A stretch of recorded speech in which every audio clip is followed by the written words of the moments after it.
Welcome to Shukla study point. आप सभी का स्वागत है आपके अपने YouTube channel Shukla study point में। मैं शिवम शुक्ला आप सभी दोस्तों का हार्दिक स्वागत करता हूं। आज के वीडियो के माध्यम से हम लोग चर्चा करेंगे प्राचीन इतिहास के पेपर 1 के बारे में, जो कि बीए के 6 सेमेस्टर के छात्र छात्राओं के लिए बहुत ही महत्वपूर्ण होगा।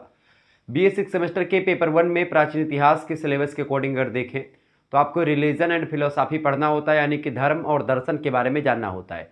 यानी भारतीय धर्म और भारतीय दर्शन जो है एक प्रकार से प्राचीन काल में क्या रहे और वर्तमान काल तक एक प्रकार से उनकी क्या विशेषता रही, कितने धर्म हुए हैं भारत में और उन धर्मों की क्या क्या विशेषताएं हैं। ऐसे कई प्रश्न आपकी परीक्षा में आएंगे और वर्तमान में एक प्रकार से धर्म का क्या एक प्रकार से स्वरूप या प्रासंगिकता क्या रही है। अभी आपने फिलहाल में देखा होगा राम मंदिर बना। कल मैं भी राम मंदिर गया था और बड़ा ज़बरदस्त भीड़ था वहाँ पर, और आपको बता दूँ कि बड़े दूर दूर से लोग आए थे, बहुत ही भीड़ होती है।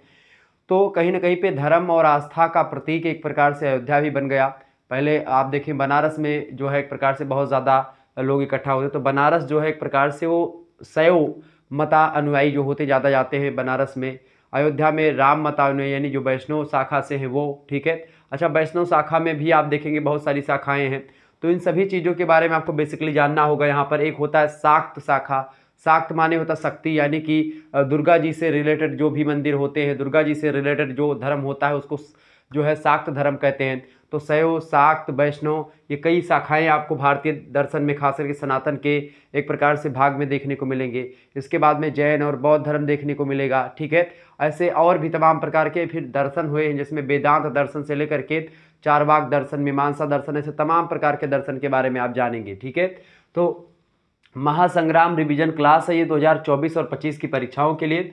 एंशिएंट हिस्ट्री का पेपर 1 रिलीजन एंड फिलोसॉफी पढ़ना है। बीए 6 सेमेस्टर का महासंग्राम वीडियो है, इसी से प्रश्न आपकी परीक्षा में आएंगे। बहुत ही महत्वपूर्ण प्रश्नों को मैंने रखा है और रिवीजन के लिए इस वीडियो को मैं दे रहा हूँ।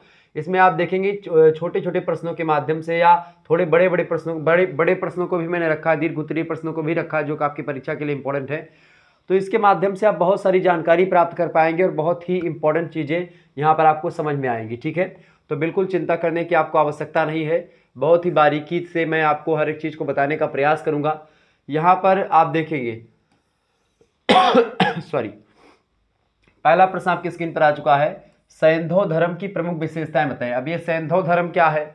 सैंधव धर्म माने होता है जो सिंधु सभ्यता थी, जो सिंधु घाटी सभ्यता की अगर बात करें तो जो वो सभ्यता थी, उस सभ्यता के दौरान वो लोग कौन कौन सी भगवान की पूजा करते थे, कौन सा धर्म मानते थे, जो सिंधु सभ्यता के लोग थे। सिंधु सभ्यता आपको पता होगा सिंधु नदी के किनारे विकसित हुई, जिसमें मोहनजोदाड़ो की सभ्यता, हड़प्पा की सभ्यताएं, छोटी छोटी सभ्यताएं, जो कि ये सब सिंधु घाटी की सभ्यता के अंतर्गत ही आती है। तो सैंधव सभ्यता की अगर बात किया तो इस धर्म के प्रमुख विशेषताएं निम्न है। पहली विशेषता है कि धर्म में अध्यात्म और कर्मकांड दोनों ही यहाँ पर उभरी, यानी कि यहाँ पर कर्मकांड माने पूजा पाठ जो होता था, जैसे कि यहाँ पर हल्दी अच्छा चढ़ाओ, अच्छता युक्त सुरश्रेष्ठ कुमकुमोक्ता सुशोभिता मया निवेदिता भक्तया ग्रहण परमेश्वरा, या ऐसे तमाम प्रकार के जो मंत्र वगैरह होते हैं, स्वस्ति वाचन वगैरह, ये सब आपको यहाँ पर देखने को मिलेंगे। यानी कि यहाँ पर कर्मकांड यानी जो पूजा पाठ होता है आप अपने यहाँ पर, ठीक है, हिंदू धर्म में वो कर्मकांड होता था कि क्या क्या कैसे करना है सारा चीज़ें, ठीक है। इसके अलावा अध्यात्म माने होता है भगवान से रिलेटेड जानकारी। तो धर्म में अध्यात्म और कर्मकांड दोनों ही यहाँ पर आपको सिंधु सभ्यता में आपको देखने को मिलेंगे। दूसरी विशेषता ये सिंधु सभ्यता की कि उपासना और इनका जो प्रमुख मतलब उपासना जो था ये प्रमुख अंग रहा है। उपासना का मतलब क्या होता है? एक प्रकार से भगवान के प्रति निष्ठा, भगवान के प्रति एक प्रकार से भाव रखना, अच्छा भाव रखना, तो वो एक प्रकार से उपासना होती है, ठीक है। इसके अलावा इस सभ्यता में प्रकृति से चल करके देवत्व तक की यात्रा धर्म से ने तय करी, यानी कि प्रकृति से लेकर के नेचुरल को लेकर, मतलब कि नेचुरल चीज़ों को प्रकृति भी माना गया यहाँ पर। और एक प्रकार से पूरी की पूरी आप देखते हैं देवत्व, मतलब कि देवतत्व जो होते हैं उन तक की यात्रा धर्म के माध्यम से आपको यहाँ पर दिखाई पड़ी, यानी कि एक प्रकार से धर्म जो था यहाँ पर ठीक ठाक मात्रा में था। इसके अलावा यहाँ पर तंत्र मंत्र भी बढ़िया तरीके से लोग करते थे। जादू टोना की भी एक प्रकार से व्यवस्था आपको यहाँ पर देखने को मिलेगी सैंधव धर्म में, ठीक है। तो इनका विश्वास था कि भाई जादू टोना और तंत्र मंत्र ये सब होता है, ठीक है, यानी जो ब्लैक शक्ति होती है, जो काली शक्तियाँ होती हैं वो सब भी होती हैं, ऐसा सिंधु घाटी सभ्यता के लोग विश्वास करते थे। अब आगे देखते हैं अगला प्रश्न। दूसरा प्रश्न आपकी स्क्रीन पर आ चुका है। तो ऐसे से तमाम प्रकार के चीज़ों को आप जानने का प्रयास करेंगे और बहुत ही बारीकी के साथ मैं आपको समझा रहा हूँ, तो बिल्कुल टेंशन लेने की आपको ज़रूरत नहीं पड़ेगी। दूसरा आपका प्रश्न है कि सैंधव धर्म के प्रमुख धार्मिक स्वरूप के क्या हैं बताएं। तो ये सब प्रश्न आपकी परीक्षा में लघु उत्तरीय, दीर्घ उत्तरीय, अति लघु उत्तरीय कहीं पर भी पूछे तो आसानी से आप बता पाएंगे। ठीक है, देखिए तो इसका जो प्रमुख धार्मिक स्वरूप था सैंधव सभ्यता का, सैंधव धर्म में, तो उसमें बात की जाए इसके कई स्वरूप आपको दिखाई पड़ते, दृष्टिगत होते। जैसे कि पहला शैव धर्म, यानी कि जो सैंधव सभ्यता के लोग थे भगवान शंकर की भी पूजा किया करते थे। पाशुपत जो एक प्रकार से संप्रदाय है, यानी कि पशुपत, भगवान को पशुपत के रूप में देखते थे। ठीक, तो पाशुपत धर्म यानी शैव धर्म की पूजा करते थे। वैष्णव धर्म भी यहाँ पर विद्यमान था। वैष्णव माने कि जो विष्णु भगवान से संबंधित है। और तीसरा है शाक्त संप्रदाय। शाक्त माने होता है जो दुर्गा जी से, आदिशक्ति जगदम्बा पारंबा भगवती का जो ध्यान करते हैं कि या देवी सर्वभूतेषु, ठीक है, विद्या रूपेण संस्थिता नमस्तस्यै नमस्तस्यै नमस्तस्यै नमो नमः। तो ये अगर आपको भाई विद्या अध्ययन करना है या विद्या से संबंधित चीज़ें जाननी है तो आप ये मंत्र पढ़ें। हालांकि मैं इसको प्रमोट नहीं कर रहा हूँ किसी को कि भाई आप ये पढ़ें, आप फोर्स कर रहा हूँ किसी को, नहीं, आपकी इच्छा हो तो पढ़ें। ठीक है, तो शैव धर्म मतलब शाक्त धर्म जो होता है, शक्ति यानी दुर्गा जी से रिलेटेड, या फिर जो आदिशक्ति हुई हैं, जो 9 दुर्गाएं हुई हैं, उन सभी से रिलेटेड है ये। वैसे 9 दुर्गाएं थोड़ा उससे बाद में हुई, जो आदिशक्ति पारंबा भगवती से विष्णु और ब्रह्मा और इन सभी की उत्पत्ति हुई। फिर ब्रह्मा विष्णु के तेज से और माँ जगदम्बा भगवती के यानी आदिशक्ति के तेज से क्या निकले, दोनों का तेज निकला। और उसके बाद में फिर क्या हुआ, फिर भगवान शंकर की उत्पत्ति हुई, ऐसा माना जाता है। और उसके बाद में फिर जो है, इसीलिए भगवान शंकर जो है अर्धनारीश्वर है, चूँकि आधी शक्तियाँ जो है वो आदिशक्ति के एक प्रकार से योग से आई, और आधी शक्तियाँ आई किसके योग से भाई, आधी शक्तियाँ आई उनके योग से, क्या बताते हैं, ब्रह्मा जी के और विष्णु जी के। ठीक है, तो इस तरीके से वो अर्धनारीश्वर कहलाए। इसके अलावा आपको मैं और बता दूं, जैसे बाद में 9 दुर्गाओं की उत्पत्ति आप देखते हैं, जिसमें प्रथमम शैलपुत्रिश्चा, द्वितीयांग च ब्रह्मचारिणी, तृतीयांग चंद्रघंटेति, कुकुमांडेति, चतुर्थकम पंचमम स्कंदमातेति, षष्ठकम कायतिनीति च, सप्तमम कालरात्रिति, महागौरी च, अष्टकम नवम सिद्धिधात्री च, 9 दुर्गा प्रतिकीर्तिका। तो ये एक प्रकार से 9 दुर्गाएं हैं। तो ये 9 दुर्गा हो गई। इसके अलावा 16 माताएं और होती हैं जो गृह देवी मानी जाती थी, जैसे कि गौरी, पद्मा, सची, मेधा, सावित्री, विजया, जया, देवसेना, सुधा, स्वाहा, मातरो लोक मातरा, धुति, पुष्टि, स्थिता, तुष्ट, नारमना, कुल देवता, गणेशे नाधिका होता, वृद्धो पूजा खोडसा। तो ये सब 16 माताएं हुआ करती थी। इसमें गायत्री का उल्लेख आपको वेदों में भी मिलता है। गायत्री एक तेज पुंज है। गायत्री मंत्र तो आप लोग जानते ही होंगे, ओम भूर्भुवः स्वः तत्सवितुर्वरेण्यं भर्गो देवस्य धीमहि धियो यो नः प्रचोदयात्। तो ये गायत्री मंत्र है। ठीक है, ये बात आप ध्यान रखें। तो गायत्री को एक तेज पुंज भी माना गया है। तो बेसिकली शैव धर्म जिसमें शंकर भगवान से रिलेटेड चीज़ें, ठीक है, वैष्णव धर्म विष्णु भगवान से संबंधित चीज़ें, और शाक्त धर्म माने दुर्गा जी से संबंधित चीज़ें, ऐसे समझिए। ठीक है, और चौथी बात, वृक्ष पूजा भी यहाँ पर होती थी, जैसे आम के, बरगद के, पीपल के, इन सभी की पेड़ की पूजा भी किया करते थे। इसके अलावा पशु पूजा, पशुओं की भी पूजा किया करते थे यहाँ के लोग। ठीक है, तो चूँकि जो साक्ष्य मिले हैं, ठीक है, उनके अकॉर्डिंग अगर देखें तो शैव धर्म, वैष्णव, शाक्त और वृक्ष पूजा और पशु पूजा, ये 5 स्वरूप आपको दिखाई पड़ेंगे धर्म के सैंधव धर्म में। निश्चित तौर पर आप लिख देंगे। अगर दीर्घ उत्तरीय भी पूछा जाएगा तो आप ऐसे लिख करके फिर शैव धर्म का हेडिंग डालेंगे, और उसके बाद में और लंबा लिख सकते हैं। वैष्णव धर्म की हेडिंग डाल करके और लंबा लिख सकते हैं। शाक्त धर्म की हेडिंग डाल करके और लंबा लिख सकते हैं। तो परेशान हो बिल्कुल ज़रूरत नहीं है। बहुत ही बारीकी समझो, जौन आपके दैनिक जीवन में हुआ है सब वह कुल मन पढ़े है। ठीक है, ज़्यादा कहूँ माथा पच्ची करे जरूरत नहीं है। आराम से पढ़ो, कोनो टेंशन नहीं। काल जाओ, पेपर दो बढ़िया और बढ़िया नंबर लेके आओ। हम तो यही चाहते कि चलत चलावत ही ना हुए कि आप जो है कम नंबर पाओ। चलते चलाते नहीं कहते, नहीं चलती बेरिया नज़र भर के देख लियो। तो वही वाली हाल है कि भैया चलत चलावत ऐसा ना हो जाए कि फिर से आपको एक आध बार पढ़ना पड़े।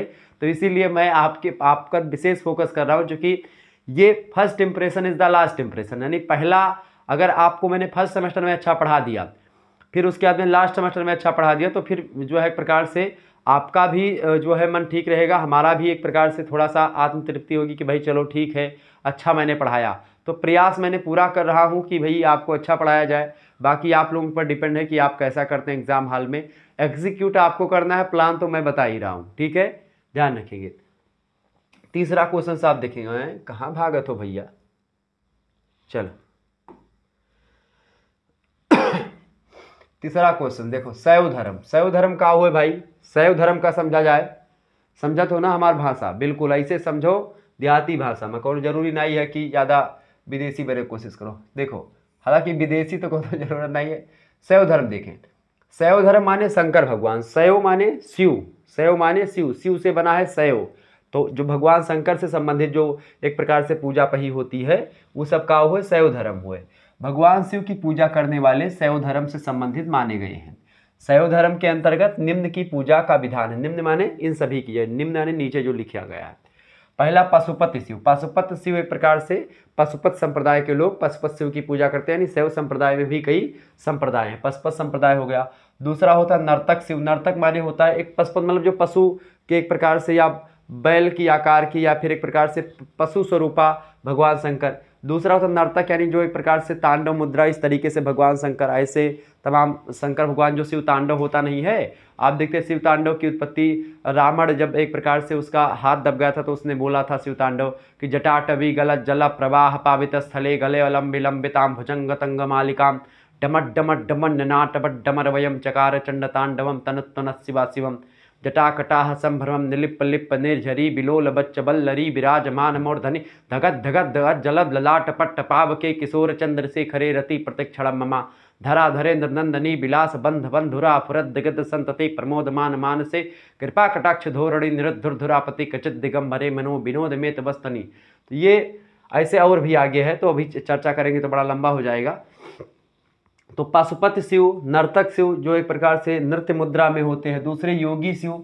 शिव भगवान को आप देखेंगे तो योगी माना गया है, क्योंकि योग के प्रचारक के रूप में भगवान शंकर को भी मानते हैं। भगवान शिव को गोरखनाथ जो नाथ संप्रदाय है वो लोग आदि गुरु मानते हैं, आदिनाथ की श्रेणी में रखते हैं, तो योगी शिव। इसके अलावा वनचारी शिव एक होते हैं, मतलब कि जो वन में रहने वाले या फिर वन के देवी देवता या वन को एक प्रकार से फलने फूलने वाले या उसको और ज़्यादा एक प्रकार से अच्छा बनाने वाले, तो वो। इसके अलावा लिंग पूजा और वैष्णव धर्म, ठीक है, लिंग पूजा वैष्णव धर्म, यानी आप देखते हैं जो लिंग पूजा होती है, लिंगायत संप्रदाय जो होता है, जैसे हम लोगों में वैष्णव लोग जो है लिंग पूजा भगवान की करते हैं। क्यों करते हैं? इसलिए करते हैं लिंग पूजा, क्योंकि क्या होता है कि वैष्णव धर्म जो होता है उसमें भगवान श्री राम ने क्या किया था, भगवान श्री राम ने क्या किया था भैया, भगवान श्री राम ने रामेश्वरम की स्थापना करी थी और उन्होंने कहा था कि जो एक प्रकार शिवद्रोही मम दास कहावा, मतलब कि जो मतलब ये क्या था कि भगवान शंकर का द्रोही मेरा द्रोही हो जाएगा, भगवान शंकर का दास मेरा एक प्रकार से सब कुछ होगा। यानी भगवान शंकर और भगवान विष्णु में कुछ बांटा नहीं है, दोनों एक ही हैं और एक ही शक्ति से सभी लोग चलायमान हैं, ऐसा मानना था। तो ये शैव धर्म की अगर बात किए तो जो है लिंग पूजा आप देखते हैं हम लोगों के घरों में भगवान शंकर की भी पूजा होती है और विष्णु भगवान की भी पूजा होती। पहले क्या था, अब तो एक प्रकार से व्यवस्थित सब हो गया है, सभी को पता चला कि भाई हाँ भगवान शंकर ब्रह्मा विष्णु महेश सब एक ही एक प्रकार से शक्ति से चलायमान है, ठीक है। लेकिन पहले क्या था, लोग एक प्रकार से समझ नहीं पाते थे और इस तरीके की तमाम प्रकार की धारणाएं विद्यमान थी। चौथा क्वेश्चन से आप देखेंगे, चौथा प्रश्न आपके स्क्रीन पर आ चुका है, वैष्णव धर्म। वैष्णव माने विष्णु भगवान संबंधित लोग। तो हड़प्पावासी वैष्णव धर्म को मानते थे क्योंकि विष्णु या उनके अवतारों की मूर्तियां यहाँ पर नहीं मिली हैं।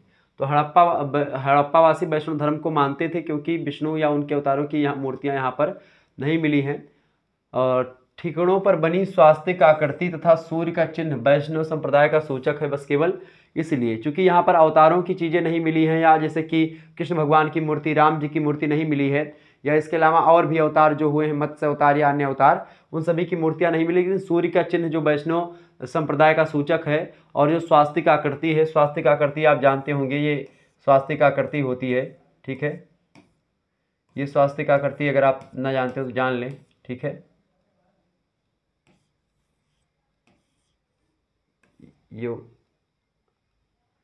तो ये स्वास्तिक आकृति होती है, ठीक है।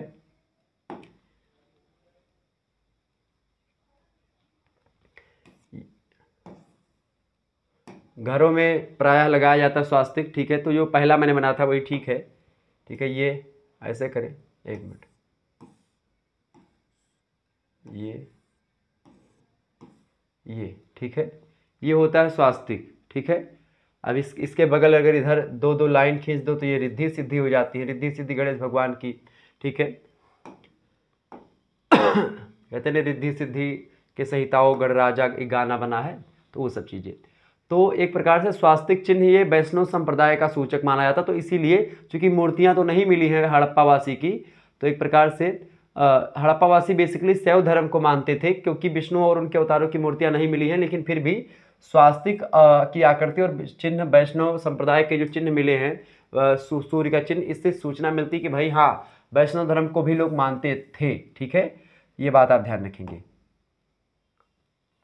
आगे देखेंगे 5वां क्वेश्चन आपके स्क्रीन पर आ चुका है, फटाफट से आप लोग देखने का प्रयास करेंगे। 5वां प्रश्न, शाक्त संप्रदाय क्या है। देखिए शक्ति की पूजा पूरे विश्व की सभी सभ्यताओं में होती रही, मतलब कि दुर्गा जी या शक्ति की पूजा हमेशा होती रही। सिंधु घाटी से भी देवी की उपासना के चिन्ह प्राप्त होते हैं। शक्ति की उपासना पृथ्वी पूजा से जुड़ी हुई है, यानी पृथ्वी की पूजा अगर आप कर रहे हैं तो शक्ति पूजा ही उसमें शामिल है। वहीं से मातृ देवी की उपासना करने का प्रारंभ होता है, और मातृ देवी की मूर्ति भी सिंधु सभ्यता से मिली हुई है। ठीक है, ये बात ध्यान। 6ठा क्वेश्चन आप देखेंगे, सैंधव सभ्यता के प्रमुख विश्वासों और मान्यताओं का उल्लेख कीजिए। सैंधव सभ्यता के प्रमुख विश्वास और मान्यताएं निम्न हैं। पहला तो स्वच्छता का विशेष ध्यान रखते थे ये लोग। दूसरी बात, मृतक संस्कार करते थे, यानी कि जो अंत्येष्टि संस्कार होता है, 16 संस्कार में से एक संस्कार होता है अंत्येष्टि संस्कार।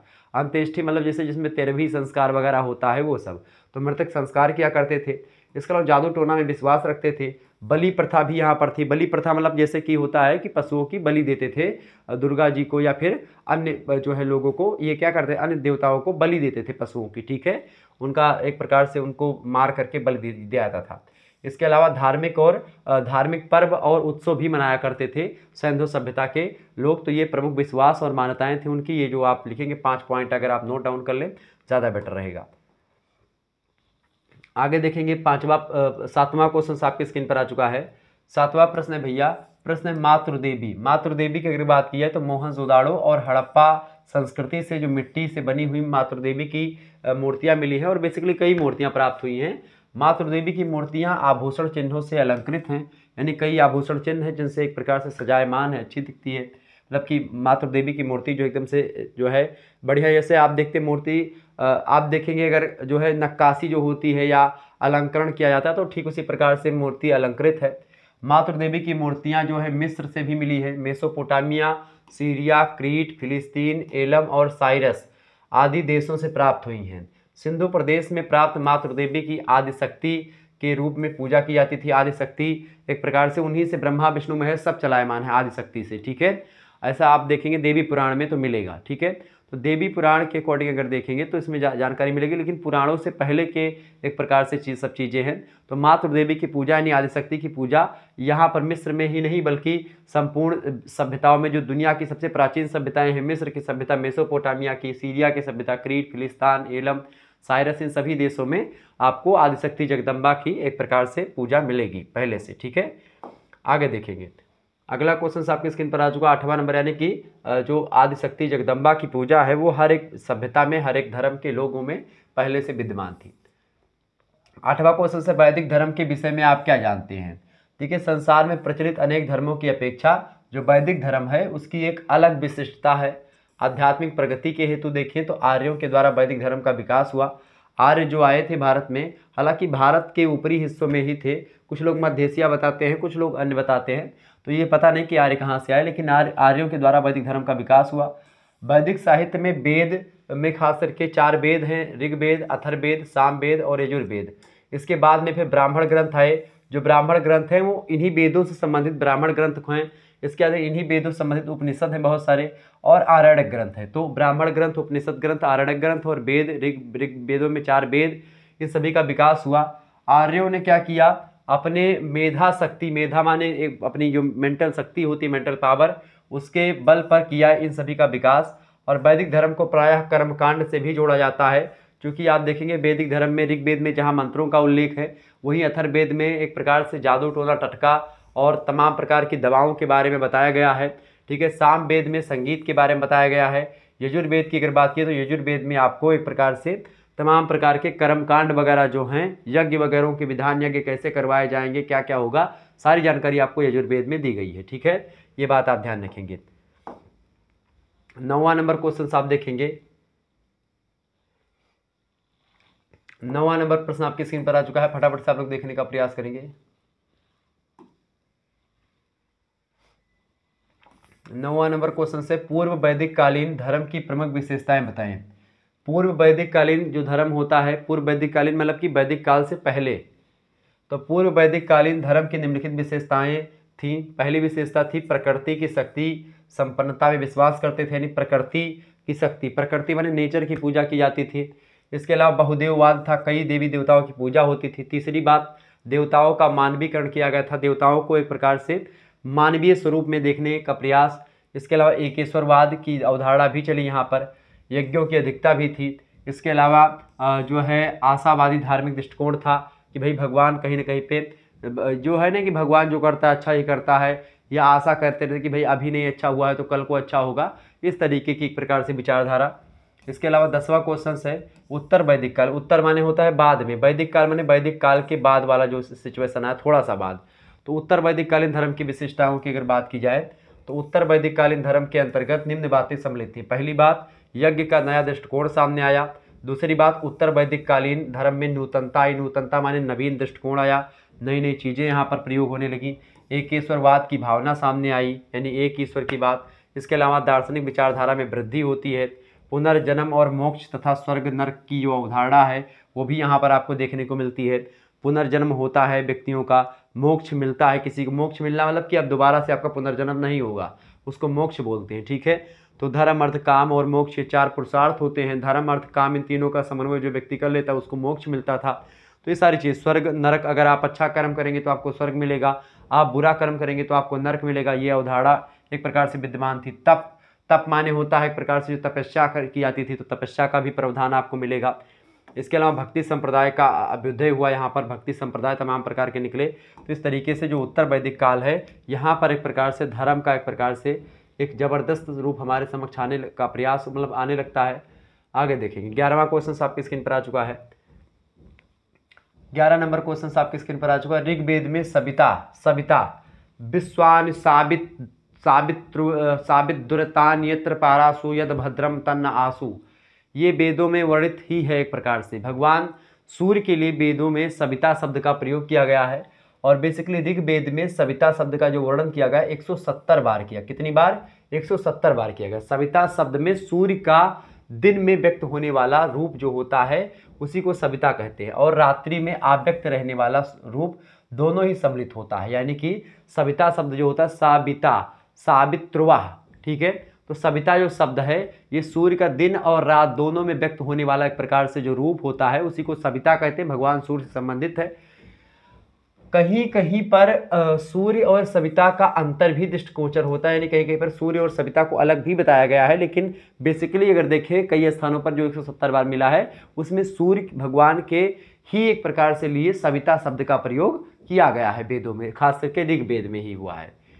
12 नंबर क्वेश्चन आप देखेंगे। ऋग्वेद में इंद्र के बारे में बताएं। इंद्र चूंकि एक कोई राजा नहीं होते हैं, इंद्र राजा का एक पद होता था, इंद्र कोई नाम नहीं है, इंद्र एक प्रकार से पद हुआ करता था। आज की अगर बात की वर्तमान में जो इंद्र के गद्दी पर बैठे हैं राजा, वो है पुरंदर नाम के इंद्र, ठीक है। तो पुरंदर इंद्र जो है इस पर बैठे हुए हैं, बाकी इंद्र बहुत सारे इंद्र हुए हैं, एक ही इंद्र नहीं। देवताओं के राजा का पद है इंद्र, ठीक है, और उस इंद्र की गद्दी पर जो बैठता है उसको इंद्र कहते हैं।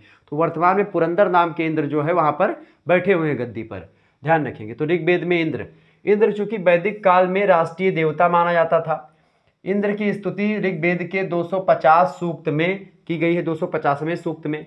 ये आंधी के देवता माने जाते हैं, जो है इंद्र, तूफान, बिजली और वर्षा इनके देवता माने जाते हैं। आप देखते हैं जब पानी बरसता है तो आंधी भी आती है इसीलिए, ठीक है, तूफान भी आते हैं कभी कभी, बिजली भी चमकती है और वर्षा भी होती है, ठीक है। हालांकि अभी इस समय वर्षा नहीं हो रही, हमारे ख्याल से इंद्र जी नाराज होंगे किसी बात को लेकर के, इसीलिए बारिश नहीं हो रही है, ठीक है। तो फिर लोग नहीं गाना, स्टेटस नहीं लग रहा है लोगों का कि ये मौसम की बारिश, ये बारिश का पानी की बूंदें, और पता नहीं क्या क्या लोग एक प्रकार से लगाते हैं स्टोरी। तो स्टोरी नहीं लग रही लोगों की, क्योंकि पानी बरस नहीं रहा है। तो मौसम की पहली बारिश का एक प्रकार से वो जो है क्या बोलते, टिप टिप बरसा पानी गाना लगाते थे, ठीक है। पानी ने आग लगाई, ये पानी कहाँ से आग लगाएगी भाई, सोचो। लेकिन होता है भाई, गानों में कुछ भी संभव है। तो कहीं ना कहीं पे आप देखेंगे कि जो देवी देवता है, मतलब जो देवता है इंद्र के जो हैं, वो आंधी, तूफान, बिजली और वर्षा के देवता माने जाते थे ऋग्वेद में, ठीक है। ऋग्वेद में इंद्र की अगर बात की जाए तो इंद्र को शक्तिशाली देवता माना जाता था। यह वर्षा तथा युद्ध के देवता के रूप में जाने जाते हैं।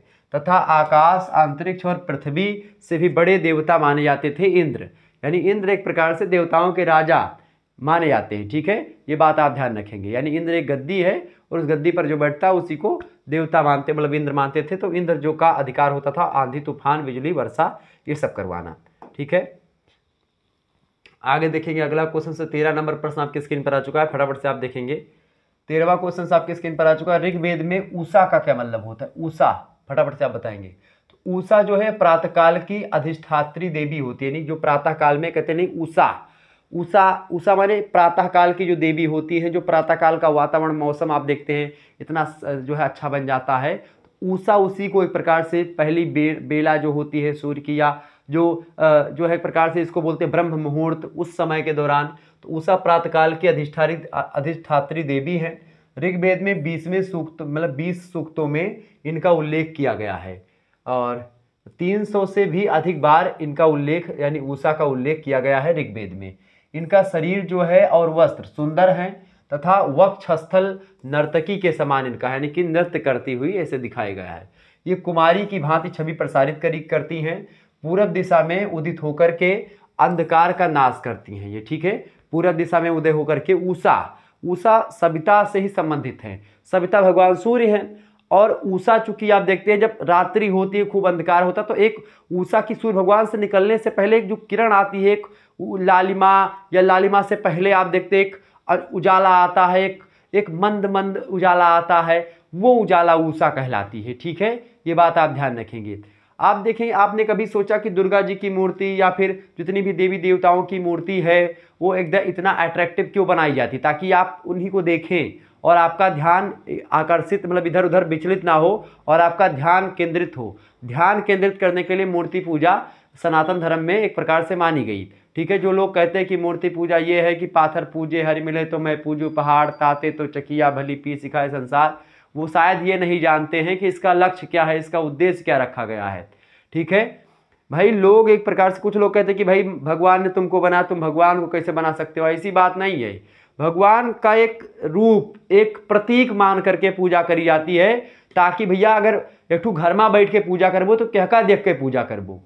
तो ये होता है कि भाई आपका मन विचलित है। मनम हिम चंचलम कृष्णम, यानी मन बहुत चंचल है। कृष्ण भगवान से अर्जुन ने कहा कि अर्जुन ने कहा भगवान से कि हे कृष्ण भगवान, हे मधुसूदन, मन जो होता है बड़ा चंचल होता है।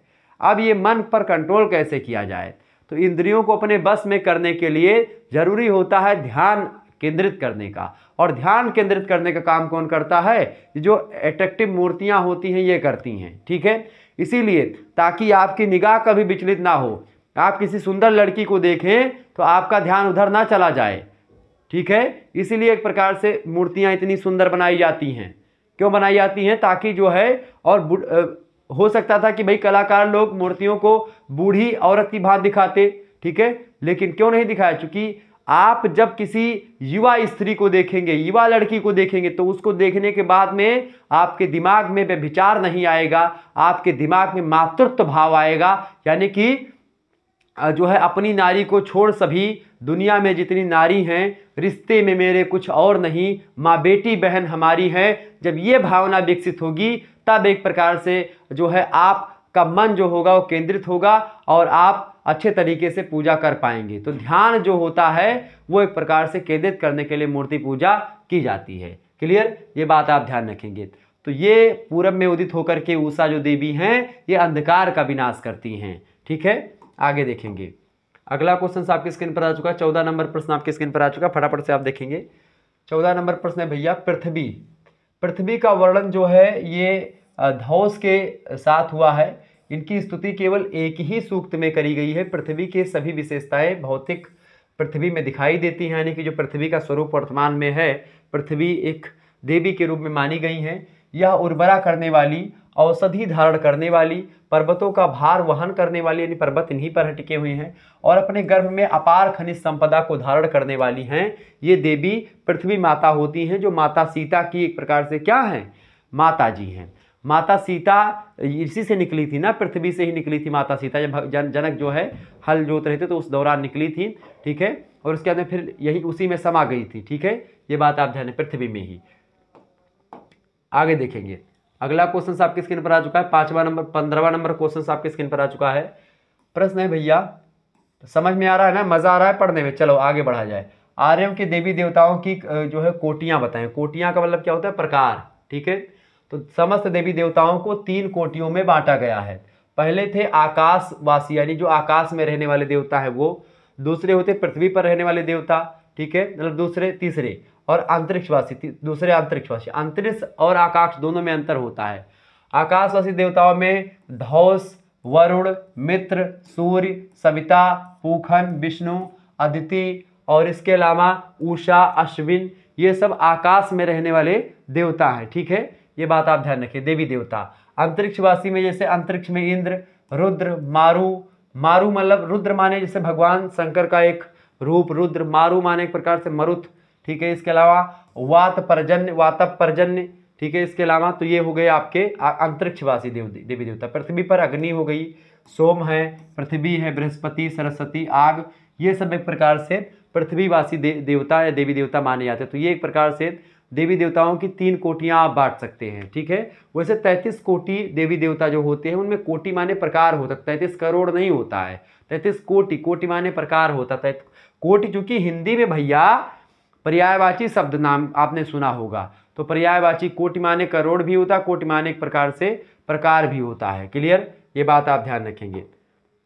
जैसे आप सोचो, जैसे एक चौपाई है, मैं आपको अभी हिंदी में है कि कनक को मतलब वो है क्या बोलते हैं, तुलसीदास जी ने लिखा है कनक कोट विचित्र मन कृत सुंदरा यतना घना और चौहट हट सुभट बीथी 4 पूर्व बहुविध बना। अब वहां पर कनक कोट, कनक माने होता सोना, ठीक है। कुवट, अब कोट माने का हुए, प्रकार हुए, का हुए कोट माने, कोट माने करोड़ हुए हुआ, कनक कुवट, करोड़ों कोट चढ़ी है। कोट माने हुआ परत के अर्थ, कोट माने परत। कहते नहीं कि या कोट पेंट चढ़ाई दियो, 2 कोट पेंट चढ़ाई दियो, 3 कोट पेंट चढ़ाई दियो, समझत हो ना। इसे पेंट करत हो कोनो चीज, पेंट हुआ था घर में, तो यह कोट अगर पेंट भा तो का हुआ था, अवधि में कोट एक शब्द है, पेंट करे के लिए सब प्रयोग हुआ था। यह कोट अगर पढ़ चलाएं तो कम एक प्रकार से गाढ़ा हुआ थे। फिर ऊपर जब डबल कोट पेंट चलते तब वो चमके लागे थे दवलिया उलिया, तो वह हुआ थे कुवट। कोट माने वो का, यह कोट पहरे वाला कोट हुआ थी, यह कोट होती भैया प्रकार के लिए कोटि, और यह कोटि होती करोड़, और यह कोट होती परत। तो सोने के लंका ना ही रही, सोने के परत चढ़ी रही, ठीक है, समझा तो। जैसे काशी विश्वनाथ मंदिर में जब जाबो अंदर तो ऊपर कोट चढ़ी ही सोने के, वही मंदिरिया कुपरा, तो वह कोट चढ़ी रही रावण के लंका में। तो यही लिए ऊपर लिखा गया, तुलसीदास जी ने कहा लिखिन कनक कुवट विचित्र मन कृत सुंदरा यतना घना चौहट हट सुभट बेथी 4 पूर्व विद बना गजबाज खच्चर निकर पलचर रथ बरूथन को गने बहुरूप निश्चर जूथ अतिबल सेन बरंत नहीं बने वनबाग उपवन बाटिका सरकोप बापी सोही नरनाग सुर गंधर्व कन्या रूप मुन मन मोही कहुमाल देह विशाल शैल समान अतिबल गर जही नाना अखारे भीरे बोबिद एक एक अंतर जही कर जतन भट कोटिन विकट तन नगर चौदह तक चही कहु महिष मानुष धेन खर अज खल निशाचर भक्त चही। इस तरीके से तुलसीदास जी ने लंका का वर्णन किया है इन पंक्तियों के माध्यम से। तो मैंने इसीलिए यहाँ पर कोट शब्द, चूंकि कोट का अलग अलग अर्थ है, ठीक है, अलग अलग सिचुएशन में अलग अलग अर्थ होता है, इसी को पर्यायवाची कहा जाता है, ठीक है, समझो भैया। आगे देखिए 16 नंबर क्वेश्चन से अग्नि देवता के बारे में क्या जानते हैं आप। ऋग्वेद में उल्लिखित है कि अग्नि, पृथ्वी, अंतरिक्ष और आकाश के समस्त देवताओं में अग्नि कि विविध जन्मों और विधियों के रूप में लगभग 268 नामों का उल्लेख किया गया है। इंद्र के बाद इन्हीं का नाम सबसे अधिक आता है। तो सबसे ज़्यादा जो है ऋग्वेद में किस देवता का नाम आता है, तो इंद्र का आता है। इंद्र के बाद में अग्नि का नाम सबसे ज़्यादा आता है। ऋग्वेद में 200 सूक्तों में अग्नि की स्तुति की गई है और अग्नि गृहस्थों के देवता माने जाते हैं। इनको गृहपति भी कहा जाता है अग्नि को। इनके जबड़े तेज हैं और तप्त हैं और दांत स्वर्णिम है इनका, यानी सोने की भांति है और प्रकाशमान होते हैं ये देवता, ठीक है, अग्नि। आगे देखते हैं अगला क्वेश्चन 17 नंबर प्रश्न आप देखने का प्रयास करेंगे। बहुत ही बढ़िया प्रश्न है, मजा आ रहा होगा पढ़ने में, बिल्कुल। चले 17 नंबर क्वेश्चन से वैदिक यज्ञ के प्रकार बताएं, यानी कि वैदिक काल में यज्ञ के कितने प्रकार होते थे। कई प्रकार होते थे। पहला होता था अग्निहोत्र यज्ञ, दूसरा होता था दर्शन पूर्ण मास यज्ञ, तीसरा होता था चतुर्मास यज्ञ, चौथा होता था वाजपेयी यज्ञ, पांचवा होता था सोम यज्ञ, छठा था अश्वमेध यज्ञ। अश्वमेध यज्ञ एक प्रकार से सबसे पावरफुल यज्ञ माना जाता था। अश्वमेध यज्ञ भगवान श्री राम ने किया था, जो घोड़ा छोड़ा था, इसमें घोड़ा छोड़ा जाता था। ठीक है। 7वां था पुरुष मेध यज्ञ और 8वां था राजसूय यज्ञ। जो पंच महायज्ञ होते हैं उसी को राजसूय यज्ञ कहते हैं। तो ये एक प्रकार से 8 प्रकार के यज्ञों के बारे में आपको वैदिक काल में बताया गया था। 18 नंबर प्रश्न है बौद्ध धर्म का विकास। बौद्ध धर्म की अगर बात किया है तो बौद्ध धर्म अपने आरंभिक चरणों में ही प्रचारात्मक धर्म के रूप में विकसित हुआ। सारनाथ यानी कि बनारस में पड़ता है सारनाथ, उसमें प्रथम उपदेश देने के बाद में भगवान बुद्ध ने अपने शिष्यों को सारे संसार में बहुजन हिताय और बहुजन सुखाय यानी कि सभी का हित हो, सभी सुखी हो, इसका संदेश फैलाने के लिए श्रीलंका से लेकर के जावा, सुमात्रा, ऐसे तमाम प्रकार के द्वीपों पर भेजा। ठीक है, ये बात आप ध्यान रखिए। तो यानी प्रचारक धर्म के रूप में जो है बौद्ध धर्म का विकास हुआ। बौद्ध धर्म बेसिकली एक शाखा ही है वैदिक धर्म की। 19वां प्रश्न है गौतम बुद्ध का जन्म कब हुआ। गौतम बुद्ध का जन्म नेपाल की तराई में कपिलवस्तु नाम के स्थान के निकट लुम्बिनी नाम का जो गांव है वहीं पर हुआ है। लुम्बिनी बिहार स्थल में लगभग 563 ईसा पूर्व में इनका जन्म हुआ है। यानी कि ईसा मसीह से 563 साल पहले महात्मा बुद्ध का जन्म हुआ। यानी ईसाई धर्म की जो बात करें तो ईसाई धर्म में जो ईसा मसीह हैं, जीसस हैं, उनसे एक प्रकार से 563 साल बड़े हैं महात्मा बुद्ध जी। ठीक है, ये बात आप ध्यान रखेंगे। तो महात्मा बुद्ध जी का जन्म हुआ 563 ईसा पूर्व में। साल वृक्ष की छाया में इनका जन्म हुआ था। साल एक वृक्ष होता है, उसी की छाया में इनका जन्म हुआ था। इनके बचपन का नाम था सिद्धार्थ। सिद्धार्थ के माता पिता का नाम था, सिद्धार्थ की माता का नाम था महामाया और पिताजी का नाम था सुद्धोधन। ठीक है, ये बात आप ध्यान रखेंगे। 20 नंबर प्रश्न गौतम बुद्ध का गृह त्याग, यानी इन्होंने अपना घर त्याग दिया था। कब त्यागा था? तो गौतम बुद्ध के गृह त्याग को महाभिनिष्क्रमण कहा जाता है। ठीक है, और गंभीर चिंतन, भौतिक सुखों के त्याग आदि से उनका मन सतत निवृत्ति मार्ग की ओर उन्मुख होने लगा था। यशोधरा का यौवन सौंदर्य, यशोधरा इनकी पत्नी थी गौतम बुद्ध की, उनका यौवन सौंदर्य, राहुल का वात्सल्य, मतलब बच्चों का जो पिता के प्रति या माता के प्रति प्रेम होता है उसको वात्सल्य प्रेम कहते हैं। ठीक है, और जो एक प्रकार से यशोधरा सुंदर थी तो उनको छोड़ना, एक अपनी पत्नी को छोड़ करके जंगल में जाना, ये बहुत बड़ा काम होता है। कोई अपनी पत्नी को छोड़ करके नहीं आता, क्योंकि गृहस्थ आश्रम जो है हिंदुओं में, चूंकि गौतम बुद्ध भी एक पहले हिंदू ही थे यानी सनातनी थे, फिर क्या हुआ कि भाई बौद्ध धर्म, जैन धर्म, ये सब एक प्रकार से सब इसी धर्म से ही एक प्रकार से जुड़े हुए धर्म हैं। ठीक है, सभी में लगभग वही सारी विशेषताएं, वही सारी, सभी लोग कहते हैं कि भाई अहिंसा मत करो, सभी लोग ये मानते हैं, लेकिन जैन धर्म अहिंसा को लेकर ज़्यादा पावरफुल है, ज़्यादा एक प्रकार से स्ट्रिक्ट माना जाता है। तो थोड़े थोड़े विचार भिन्न हुए गए। ठीक है, लेकिन क्या है कि जो एक प्रकार से ये है गौतम बुद्ध, ये एक प्रकार से गृहस्थ आश्रम को छोड़ते हैं, क्योंकि गृहस्थ आश्रम सबसे बड़ा आश्रम माना जाता है हिंदुओं में। अगर गृहस्थ आश्रम यानी कि अपने पति, आप अगर 4-5 लोगों की जीविका निर्वहन कर रहे हैं और पूजा पाठ भी नहीं कर रहे हैं तो आपका एक प्रकार से कर्म अच्छा है और आप पूजा पाठ करने के एक प्रकार से माफी माने जाते हैं। तो गृहस्थ आश्रम जो है सबसे बेस्ट और सबसे ज़बरदस्त आश्रम माना गया है, ये बात आप ध्यान रखेंगे। तो यशोधरा का यौवन सौंदर्य, राहुल का वात्सल्य यानी वात्सल्य जो प्रेम होता है, और रंग महल का जो भोग विलास है, उन सभी को एक प्रकार से इन्होंने त्यागा। ये सब इनको रास नहीं आया।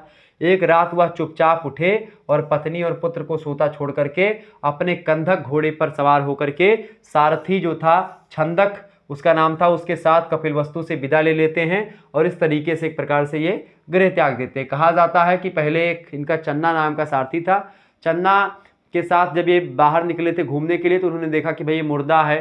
चूँकि इनके बचपन में इनको एक सन्यासी ने बता दिया था कि भाई आपका बच्चा जो है ये जो है एक सन्यासी बनेगा। तो उसके बाद से इनके पिताजी सुद्धोधन जो थे इनको घर में ही रखते थे। तो ये एक प्रकार से बाहरी दुनिया से अनभिज्ञ थे, और ऐसा कहा जाता है कि भाई जब अनभिज्ञ थे तो इन्होंने पहली बार मुर्दा देखा जब बाहर, तो कहा भाई ये क्या है। चन्ना ने बताया कि जो है बाबू साहब यानी राजकुमार जी, ये मुर्दा है, हर व्यक्ति को मरना पड़ता है। तो इस सभी चीज़ों को वो दुख से रो रही थी। ठीक, तो भाई ये क्या है, तो ये दुख हुआ है इसको बड़ा कष्ट है। ठीक है, या फिर एक बुढ़ी थे तो भाई ये क्यों इतने, इसका बाल सफ़ेद क्यों है, अच्छा ये बुढ़ा होता है, लोग सभी लोग होंगे। तो इन्हीं सभी को एक प्रकार से इनके दिमाग में चला कि भाई अब ये तो मैं एक प्रकार से इसके लिए रोकूंगा, तो ये चले गए थे। ठीक है, गौतम बुद्ध जी, और बड़ा अच्छा काम किया इन्होंने, बहुत एक प्रकार से ख्याति प्राप्त करी विश्व स्तर पर भी। आज गौतम बुद्ध ने जो बौद्ध धर्म चलाया, बौद्ध धर्म की अगर बात की है तो बौद्ध धर्म दुनिया के बहुत सारे देशों लोग मानते हैं, बौद्ध धर्म की पूजा करते हैं। गौतम बुद्ध को बुद्धत्व की प्राप्ति। गौतम बुद्ध गया में बोधि वृक्ष के नीचे दृढ़ प्रतिज्ञ होकर के अमर सिद्धि बुद्धत्व को प्राप्त हुए और उसी दिन से बुद्ध कहलाने लगी वो। ठीक है, ठीक है, ये बात आप ध्यान रखेंगे। आगे देखिए, तो उनको जो एक प्रकार से जो ज्ञान प्राप्त हुआ था, बुद्धत्व की प्राप्ति हुई, यानी बुद्ध कहलाने लगे थे उन्होंने, उनको अमर सिद्धि मिली थी। धर्म चक्र परिवर्तन क्या था? बुद्ध बोध गया से चल करके सर्वप्रथम ऋषि पत्तन मृगदाव यानी जो सारनाथ है वहाँ आए, और वहीं आषाढ़ की पूर्णिमा थी, यानी जिसको बुद्ध पूर्णिमा कहते हैं। आषाढ़ की पूर्णिमा के दिन उन्होंने प्रथम उपदेश अपने 5 शिष्यों को दिया था। उन्हें उर्वेला में अकेला छोड़ करके सारनाथ चले आए थे, और यह उपदेश धर्म चक्र परिवर्तन कहलाता है। ठीक है, जो पहला उपदेश दिया था उन्होंने सारनाथ में दिया था। आगे देखते हैं, अगला क्वेश्चन आपके स्क्रीन पर आ चुका है। 23 नंबर प्रश्न है, बड़ा ही जबरदस्त क्वेश्चन आपके स्क्रीन पर आ चुका है, फटाफट से आप देखेंगे। 23 नंबर प्रश्न है, गौतम बुद्ध का निर्वाण, निर्वाण माने होता है क्या? मोक्ष प्राप्ति। तो पावा से कुशीनगर जाते समय गौतम बुद्ध को विसूचिका रोग हो जाता है।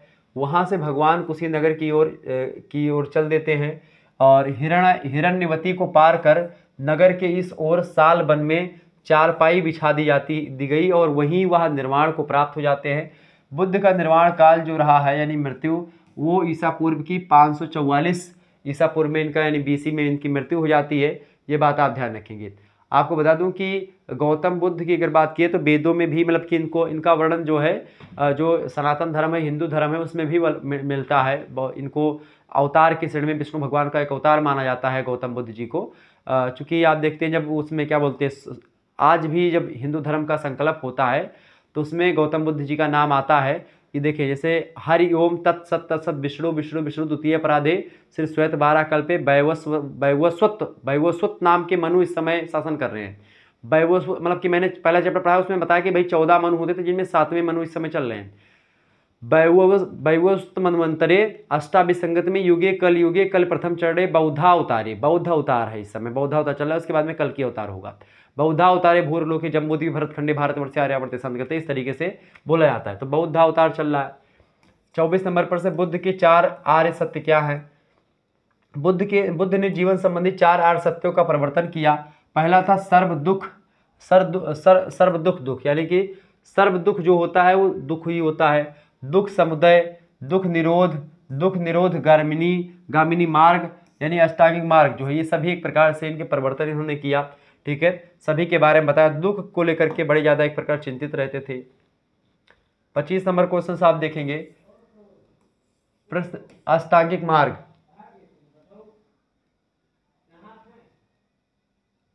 अष्टांगिक मार्ग की अगर बात की तो बुद्ध ने कहा कि हे भिक्षुओं, दुख के निरोध गामिनी प्रतिपदा से संभव है कि इनके 8 अंग निम्न हैं जो दुख निरोध के मार्ग हैं। तो अष्टांगिक मार्ग जो है जो महात्मा बुद्ध ने दिए, उसमें समयक दृष्टि, समयक संकल्प, समयक वाक, समयक कर्मांत, समयक आजीव, समयक व्यायाम, समयक स्मृति और सम्यक समाधि। ठीक है, ये बात आप ध्यान रखें। तो ये सब एक प्रकार से 8 अंग हैं या 8 मार्ग हैं जो कि एक प्रकार से अष्टांगिक मार्ग के नाम से जाने जाते हैं। और ये मार्ग जो व्यक्ति अपना लेता है उसको एक प्रकार से दुख से निवृत्ति मिलती। तो ये अष्टांगिक मार्ग है दुख निवृत्ति के लिए, दुख को हटाने के लिए, दुख को खत्म करने के लिए। 26 नंबर क्वेश्चन आप देखेंगे। 26 नंबर प्रश्न आपके स्क्रीन पर आ चुका है, फटाफट से आप लोग देखने का प्रयास करेंगे। बड़ा जबरदस्त क्वेश्चन आ चुका है आपकी परीक्षा के लिए। देखिए प्रश्न है भैया, बौद्ध धर्म की शिक्षाएं अथवा बौद्ध धर्म के सिद्धांत बताएं। बौद्ध धर्म के सिद्धांतों को 2 भागों में बांटा जा सकता है। पहला है व्यवहारिक सिद्धांत और दूसरा है दार्शनिक सिद्धांत। इसी पर आधारित 4 आर्य सत्य बताए गए हैं। पहला है दुख, दूसरा है दुख का कारण कुछ ना कुछ होगा या दुख समुदाय जिसको आप बोलते हैं। तीसरा होता है दुख निरोध या निर्वाण, यानी दुख का निरोध यानी दुख को खत्म किया जा सकता है। और चौथा दुख को रोका जा सकता है। ठीक है, दुख को लेकर के उन्होंने कहा कि भाई पहले तो दुख होता है, दूसरा दुख का कोई ना कोई कारण होता है, तीसरा दुख को कैसे किसी न किसी तरीके से रोका जा सकता है, और चौथा दुख का निरोध मार्ग भी कहीं ना कहीं पे है। ठीक है, दुख को रोकने का कोई मार्ग होगा। 27 नंबर क्वेश्चन आपके स्क्रीन पर आ चुका है। 4 बौद्ध संगतियां हुई हैं, वो कहाँ कहाँ हुई हैं, वो कैसे हुई हैं। 27 नंबर प्रश्न, 4 बौद्ध संगतियां। देखिए बौद्ध धर्म के इतिहास में 4 बौद्ध संगतियां निम्नवत हैं। पहली है प्रथम बौद्ध संगति, बुद्ध की मृत्यु के पश्चात राजगृह में अजातशत्रु के शासनकाल में हुई थी पहली बौद्ध संगति। अध्यक्षता हुई थी महाकश्यप, इसके अध्यक्ष थे। और समय था 483 ईसा पूर्व में प्रथम बौद्ध संगति हुई थी अजातशत्रु के शासनकाल में। द्वितीय बौद्ध संगति 383 ईसा पूर्व में हुई थी, कहाँ पर, वैशाली में हुई थी, कालाशोक के शासनकाल में हुई थी, ठीक है। और इसकी अध्यक्षता करी थी किससे, सबाकामी ने, ठीक है। तृतीय बौद्ध संगति की अगर बात की जाए तो तृतीय बौद्ध संगति जो हुई थी, तृतीय बौद्ध संगति 255 ईसा पूर्व में हुई थी, कहाँ पर, पाटलिपुत्र में हुई थी, अशोक के शासनकाल में हुई थी, ठीक है। ये बात अध्यक्षता इसकी किसने करी थी, मोगालीपुत्र तिस्य ने करी थी इसकी अध्यक्षता, ये बात आप ध्यान रखेंगे। और चौथी बौद्ध संगति की अगर बात की जाए, चौथी बौद्ध संगति ये कुंडलबन यानी कश्मीर में हुई थी, और कुषाण राजा थे उस समय कनिष्क बड़ा प्रतापी शासक था, उसके शासनकाल में हुई थी। अध्यक्षता इसकी करी थी वसुमित्र या फिर अश्वघोष ने, ठीक है। वसुमित्र या अश्वघोष ने इसकी अध्यक्षता करी थी। यह संगति ईसवी की प्रथम शताब्दी में संपन्न हुई थी, ठीक है। ये बात आप ध्यान रखेंगे। आगे बढ़ते हैं, अगला प्रश्न 28 नंबर क्वेश्चन आपके स्क्रीन पर आ चुका है, फटाफट से आप लोग देखने का प्रयास करेंगे। प्रश्न तो ये बौद्ध धर्म से संबंधित कुछ बातें थी जो आपने देखी। अगला प्रश्न है आपका 28 नंबर, महावीर स्वामी का जन्म। महावीर स्वामी का जन्म हुआ था चैत्र मास के यानी चैत्र महीना शुक्ल पक्ष त्रयोदशी सोमवार को हुआ था। इनका जन्म 27 मार्च 599 ईसा पूर्व को इनका जन्म हुआ था वैशाली गणराज्य में। इनके माता का नाम था त्रिशला और पिताजी का नाम था सिद्धार्थ, ठीक है। ये बात आप ध्यान रखेंगे। 29 नंबर क्वेश्चन से, महावीर का गृह त्याग कब हुआ। महावीर ने अपने सम्मुख लोकांतिक देवों की उपस्थिति और उनकी प्रेरणा से जीवों के उद्धार करने के लिए दृष्टि से गृह त्याग करके तपस्या करने का निर्णय लिया था। तो ये थे एक प्रकार से महावीर जी। महावीर स्वामी 24वें तीर्थंकर हैं जैन धर्म के, और पहले तीर्थंकर थे ऋषभदेव, ये बात भी आप ध्यान रखेंगे, ठीक है। आगे बढ़ते हैं, 30वां नंबर क्वेश्चन आपके स्क्रीन पर आ चुका, कैवल्य ज्ञान की प्राप्ति। कैवल्य ज्ञान की प्राप्ति की अगर बात करें, देखिए महावीर ने 12 वर्षों की कठिन तपस्या करी। उसके बाद में साल वृक्ष के नीचे ऋजुपालिका यानी कि ऋजुकुला नदी के तट पर वैशाख महीना था, शुक्ल पक्ष था, 10वीं तिथि थी। और अगर हिंदी धर्म के मतलब उसके अकॉर्डिंग देखें अंग्रेजी कैलेंडर के, तो रविवार दिन था, 26 अप्रैल की डेट थी। 577 ईसा पूर्व को सायंकाल में इनको कैवल्य ज्ञान की प्राप्ति हुई थी, ठीक है, इसको महावीर स्वामी जी को। 31 नंबर पर से महावीर के उपदेश क्या थे, तो पार्श्वनाथ ने 4 शिक्षाएं दी थी इन्होंने। पहली थी अहिंसा, दूसरी थी सत्य, तीसरी थी आस्ते। आस्ते माने होता है चोरी ना करना, ठीक है। आस्ते मतलब क्या होता है, चोरी ना करना, ठीक है। और चौथी थी अपरिग्रह। तो अहिंसा, सत्य, आस्ते और अपरिग्रह, इनमें से महावीर स्वामी ने 5वीं शिक्षा ब्रह्मचर्य का समावेश बताया था, यानी कि ब्रह्मचर्य का पालन करना ही 5वीं शिक्षा होती है। 32 नंबर क्वेश्चन आप देखेंगे, त्रिरत्न क्या है। त्रिरत्न के बारे में बताएं तो भारतीय धर्मों की भांति जैन धर्म भी मोक्ष मार्ग प्रस्तुत करता है। इसकी प्राप्ति हेतु त्रिरत्न बहुत जरूरी है। जैसे कि मोक्ष के लिए 4 पुरुषार्थों का होना बहुत जरूरी होता है, 4 पुरुषार्थों में से एक मोक्ष होता है। ऐसे ही जैन धर्म की अगर बात की तो इसमें त्रिरत्न होते हैं। त्रिरत्न में आपका सम्यक दर्शन, दूसरा होता है सम्यक ज्ञान और तीसरा होता है सम्यक चरित्र, ये त्रिरत्न होते हैं। जैन धर्म में इन 3 रत्नों का समन्वित उपयोग आवश्यक होता है। अगर इन 3 का अगर आपने आवश्यक उपयोग कर लिया अच्छे तरीके से तो आपको मोक्ष या निर्वाण की प्राप्ति हो जाती है। 33 नंबर प्रश्न, जो हिंदुओं में मोक्ष होता है जैन धर्म में वही निर्वाण होता है और बौद्ध धर्म में, ठीक है, निर्वाण वही होता है। आगे देखेंगे स्यादवाद क्या है। तो स्यादवाद या इसी को सप्त जो है भंगी ने भी बोलते हैं। जैन तर्कशास्त्र का सर्वाधिक महत्वपूर्ण अंग माना जाता है स्यादवाद। स्यादवाद में संशयवाद और अज्ञेयवाद नहीं है। स्यादवाद में ज्ञान सापेक्ष होता है, ठीक है, ये बात आप ध्यान रखेंगे। आगे देखेंगे, अगला क्वेश्चन आपके स्क्रीन पर आ चुका है, 34 नंबर क्वेश्चन आपके स्क्रीन पर आ चुका है, फटाफट से आप लोग देखने का प्रयास करेंगे। प्रश्न 34 नंबर, श्वेतांबर और दिगंबर में विभेद। देखिए जैन धर्म जो है वो श्वेतांबर और दिगंबर। श्वेतांबर में क्या होता था, जो सफेद वस्त्र धारण करने वाले जैन होते हैं उनको श्वेतांबर कहते हैं। दिगंबर मतलब जो बिना वस्त्र के ही होते हैं उनको दिगंबर कहते हैं। दिग माने होता है एक प्रकार, दिगंबर माने जो बिना वस्त्रों के होते हैं, ठीक है। तो ये होते हैं श्वेतांबर और दिगंबर। और बौद्ध धर्म की 2 शाखाएं हैं, हीनयान और महायान, ये बात आप ध्यान रखेंगे, ठीक है। और जैन धर्म में श्वेतांबर और दिगंबर। पहली जैन सभा पाटलिपुत्र में हुई थी 322 ईसा पूर्व में। भद्रबाहु और संभूति विजय के नेतृत्व में सभ्यता मतलब कि ये एक प्रकार से हुआ था, संपन्न हुआ था। आपको बता दूं कि इसी के बाद जैन धर्म में 2 संप्रदायों में जैन धर्म बढ़ गया था। पहला था श्वेतांबर और दूसरा था दिगंबर। श्वेतांबर सफेद वस्त्र धारण करते थे, दिगंबर एकदम नग्न अवस्था में रहते थे। श्वेतांबर जो है श्वेतांबर शूद्रों को मोक्ष का अधिकारी मानता है, लेकिन दिगंबर जो होते हैं वो शूद्रों को मोक्ष का अधिकारी नहीं मानता है। यानी जो शूद्र वर्ग के लोग हैं वो मोक्ष के अधिकारी नहीं होते हैं, और दिगंबर मानता है, श्वेतांबर मानते हैं भाई श्वेतांबर जो थे थोड़े से एक प्रकार से सरल स्वभाव के माने जा सकते हैं। दिगंबर जो थे, दिगंबर मतलब एकदम से जटिल मुद्दों पर एक टिके हैं एकदम से, उसको हटने वाले नहीं हैं। तो ये ठीक है।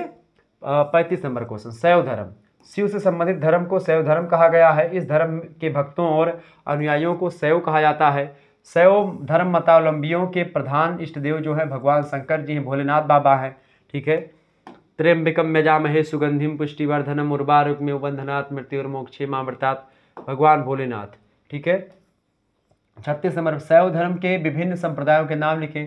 देखिए शैव धर्म में कई संप्रदाय बटे। पहला है शैव संप्रदाय, दूसरा है पाशुपत संप्रदाय, तीसरा है कापालिक संप्रदाय और चौथा है कालमुख संप्रदाय। इसमें आप देखते हैं अघोड़ी वगैरह जो होते हैं ये सब भी एक प्रकार से अलग संप्रदाय में होते हैं। तो शैव में कई संप्रदाय होते हैं, एक संप्रदाय नहीं कई संप्रदाय हैं। 37 नंबर क्वेश्चन से लिंगायत संप्रदाय का क्या अभिप्राय है। लिंगायत संप्रदाय क्या होता है। इस संप्रदाय के लोग जो है वर्ण व्यवस्था के प्रतिकूल आचरण फॉलो करते हैं। वर्ण व्यवस्था मतलब ब्राह्मणस्य मुखामासीद बाहुराज्यान्यः कृता उरुतदस्य वैश्याः पादाभ्याम शूद्रो अजायतः। मतलब वर्ण व्यवस्था, ब्राह्मण क्षत्रिय वैश्य और शूद्र। ब्राह्मण की उत्पत्ति मुखमंडल से, ब्राह्मण का काम होता था कि अध्ययन अध्यापन करना, पठन पाठन करना, विद्या देना, विद्या लेना, ये सब काम ब्राह्मणों का होता था। भुजाओ बाहु राजान्यः कृतः, भुजाओं रक्षा करने का अधिकार क्षत्रियों को होता था। कैसे, यहाँ आदिकाल में आप देखेंगे क्षत्रियों को लेकर क्या कहा गया कि 12 बरस ले कुकर जीवय और 13 ले जीवे सियार, बरस 18 क्षत्रिय जीवय आगे जीवन को धिक्कार। इस तरीके से एक प्रकार से आप देखेंगे आदिकाल में क्षत्रियों को लेकर के कहा गया था। ठीक है कि 18 बरस से अगर ऊपर क्षत्रिय जीता है तो फिर उसके जीवन को धिक्कार है। अब सोचो इस तरीके के 18 साल के 16 साल के जो युवा लड़के एकदम से मुस्टंडा हट्टे कट्टे लड़के, मैं तो बहुत दुबला पतला हूँ, हट्टे कट्टे लड़के तलवारबाजी करते थे, तीर धनुष चलाते थे। ठीक है, ये बात आप ध्यान रखेंगे। तो ये सब होते थे। तो वर्ण व्यवस्था जो है एक प्रकार से उसको मानने वाले थे लिंगायत संप्रदाय के लोग। और शिवलिंग, अच्छा जो वैश्य लोग होते थे बाहुराज जना करता उरुतदस्य, यानी कि पेट पालने वाली जो एक प्रकार से काम व्यापार वगैरह वो शूद्र मतलब वैश्य लोग करते थे, और शूद्र लोग क्या करते थे, इन तीनों से तालमेल बना करके चलते थे। ठीक है। लिंग को चांदी संपुट में रख करके इसे अपने गले में धारण किए रहते थे जो लिंगायत संप्रदाय के लोग होते थे। ठीक है। और यह माना जाता है कि शिव के विशिष्ट लिंगों से उनका जन्म हुआ है। ठीक है। शिवलिंग का मतलब एक प्रकार से जो लिंग आप समझ रहे हैं वो लिंग नहीं होता है। लिंग एक प्रतीक है। क्या है लिंग? एक प्रतीक है। एक प्रतीक के रूप में पूजा करिए तो वो लिंगायत संप्रदाय का। ठीक है। आगे देख, कुछ लोग इसको गलत समझते हैं। 38 नंबर क्वेश्चन से जो भ्रम आपके दिमाग में या लोगों ने फैलाया है, विभिन्न धर्म के लोगों ने, वो गलत भ्रम है। ठीक है। 38 नंबर क्वेश्चन से लकुलीस क्या है। लकुलीस को पाशुपत मत का संस्थापक माना जाता है। लकुलीस एक विद्वान है जिन्होंने पाशुपत मत यानी पाशुपत संप्रदाय जो शैव संप्रदाय की एक शाखा है इसके प्रतिपादक है। इनका जन्म हुआ था बड़ौदा के राजा मतलब बड़ौदा राज्य के डाभोई तालुका में कारवड़ नामक स्थान पर इनका जन्म हुआ था। यह ब्राह्मण कुल में जन्मे थे और अपना प्रथम उपदेश इन्होंने उज्जैन में पाशुपत मत पर व्यक्त किया था। 39 नंबर प्रश्न, गुप्त काल में शिव। गुप्त काल में भगवान शंकर की बारे में क्या लोग विचारधारा थी। तो शैव मत का पूर्ण उत्कर्ष काल जो है वो गुप्ता पीरियड है। ठीक है। गुप्त काल बेसिकली बात किया तो इतिहास का स्वर्णकाल कहा जाता है गुप्त काल को। ठीक है। गुप्त काल में उच्च कोटि की धार्मिक सहिष्णुता थी। वे शैव धर्म को समाज में उच्च स्थान प्रदान करते थे। कालिदास के द्वारा, कालिदास एक विद्वान है, बहुत आदि कवि हैं। ठीक है। कालिदास के द्वारा रचना जो रची गई अभिज्ञान शकुंतलम, इसका आरंभ और अंत भगवान शिव की स्तुति से ही होता है। ठीक है, ये बात ध्यान रखें। तो गुप्ता काल के ही है वो। 40 नंबर क्वेश्चन से तोलकापियम एक ग्रंथ है। तोलकापियम एक दक्षिण ग्रंथ है, ये बात आप ध्यान रखेंगे। तोलकापियम ग्रंथ की अगर बात की जाए तो 2री शताब्दी ईसा पूर्व में रचित तोलकापियम ग्रंथ प्रायः अष्ट संग्रह तथा प्रारंभिक तमिल महाकाव्यों में शिव की स्तुति पाई जाती है। इन कृतियों में शिव के अन्य नाम भी प्राप्त होते हैं। शिव शब्द जो है नहीं प्राप्त होता है। शिव के लिए अलग अलग शब्दों का प्रयोग कई एक प्रकार से पुराणों में कई जगहों पर आपको भगवान शंकर के कई नामों का उल्लेख मिलता है। 41 नंबर प्रश्न, कापालिक संप्रदाय क्या था?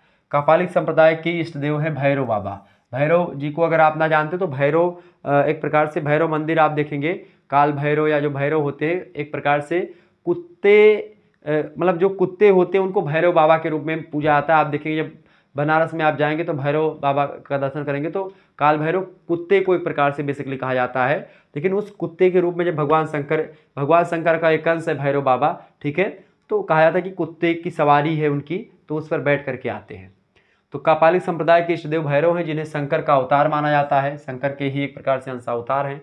इनके अनुसार भैरव ही सृजन और संहार करता है, यानी सृजन और संहार करता क्या है? भैरव मतानुयायी कहते हैं कि जो है सृष्टि की उत्पत्ति और जो अंत होता है भैरव बाबा ही करते हैं। कापालिक संप्रदाय के लोग खुश और घृणित पदार्थों का सेवन करते हैं, ठीक है। आगे देखेंगे 42 नंबर क्वेश्चन आपके स्क्रीन पर आ चुका है। प्रश्न है, कालमुख संप्रदाय से आप क्या समझते हैं? इस संप्रदाय के अनुयायी क्रूर और भयंकर प्रकृति के थे। ये नर कपाल में भोजन करते थे और नर शव की भस्म अपने शरीर पर लगाते थे। तो कालमुख संप्रदाय जैसे जो अघोरी वगैरह होते हैं वो अपने शरीर पर पूरा का पूरा भस्म लगाते हैं, मुर्दे की भस्म लगाते हैं, वो होते हैं, ठीक है। तो इस संप्रदाय के अनुयायी क्या होते हैं? क्रूर होते हैं, भयंकर प्रकृति के होते हैं, नर कपाल में भोजन कर, नर कपाल मतलब जो सर का जो वो होता है उसमें एक ऐसी कटोरी ऐसी हड्डी होती है उसको कपाल बोलते हैं, उसी में भोजन करते हैं। नर शैव की भस्म लगाते हैं, शरीर पर अपने लगाते हैं। पुराणों में इन्हें महाव्रतधर कहा गया है।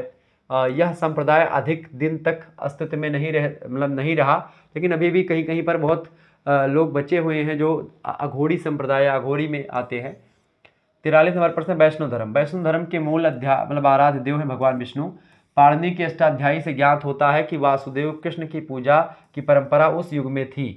भागवत और कि पंचरात्र संप्रदाय दोनों ही वैष्णव धर्म के इतिहास में आते हैं, ठीक है। तो वैष्णव धर्म का भी इतिहास काफी पुराना रहा है। 44 नंबर क्वेश्चन आप देखेंगे।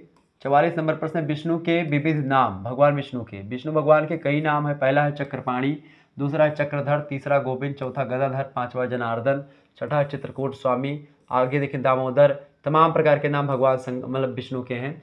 स्वयं आमाप्य होते हुए इन्होंने तीनों लोकों को नाप लिया था विष्णु भगवान ने कि शांताकारं भुजगशयनं पद्मनाभं सुरेशं विश्वाधारं गगन सादृशं मेघवर्णं शुभांगयं लक्ष्मीकांतं कमलनयनं योगवृद्ध्यानगम्यं वंदे विष्णुं भवभयहरं सर्वलोकैकनाथकं। भगवान विष्णु सच्चिदानंद रूपाय विश्व उत्पत्ति आदि हेतवे तापत्रय विनाशाय श्री कृष्णाय वयम नुमः। कस्तूरी तिलकम ललाट, जिस कस्तूरी की तिलक जिनको लगती है, कस्तूरी तिलकम ललाट पटले बक्षस्थले, पटल बक्षस्थल, कवस्तुभ्यम कवस्तुभ मणि धारण करने वाले, कवस्तुभ्यम नासाग्रे वरमक्तमणे बेणु कड़े कंकणम सुललितम कंठे चामुक्तावली गोपा स्त्री पर बेष्टतव गोपाल चूड़ामणि। वो भगवान हैं विष्णु, ठीक है। तो विष्णु भगवान एक प्रकार से नमो ब्राह्मण देवाय गो ब्राह्मण हिताय च जगत हिताय कृष्णाय गोविंदाय नमो नमः, वो है भगवान विष्णु, ठीक है। 45 नंबर क्वेश्चन से, वासुदेव कृष्ण वसुदेव पुत्र होने के कारण इनका प्रारंभिक नाम वासुदेव था। इनके बाल जीवन के चरित्रों के लिए वासुदेव नाम ही उल्लेख महाभारत में मिलता है। कृष्ण भगवान ने स्वयं अपने वासुदेव, ठीक है, अपने वासुदेव यानी वसुदेव अस्मि कहा है अपने आप को। गीता में कृष्ण भगवान ने कहा कि विष्णुओं में ही वसुदेव हूँ मैं, ठीक है। तो कुल मिलाकर के वसुदेव जो हैं, वसुदेव कृष्ण भगवान के पिताजी भी हैं और एक वसुदेव एक प्रकार से इनको कहा जाता है, वासुदेव के पुत्र थे इसलिए इनको कि वसुदेव के पुत्र थे, इनको वसुदेव इनके पिताजी का नाम है, इनको वासुदेव कहते हैं, ठीक है, भगवान श्री कृष्ण को। तो ये आप ध्यान रखें। को करिकुलर मास्टर चैनल बात की है तो ये आपका ही चैनल है, ये मैंने आपके लिए बनाया है। और इस चैनल पर को करिकुलर जो परीक्षाएं हैं, खास करके जैसे कि जो आपकी communication skill and personality development की आपके पेपर आपके जैसे 12-13 में या 11-12 में लगे हैं, उनके लिए बहुत महत्वपूर्ण है।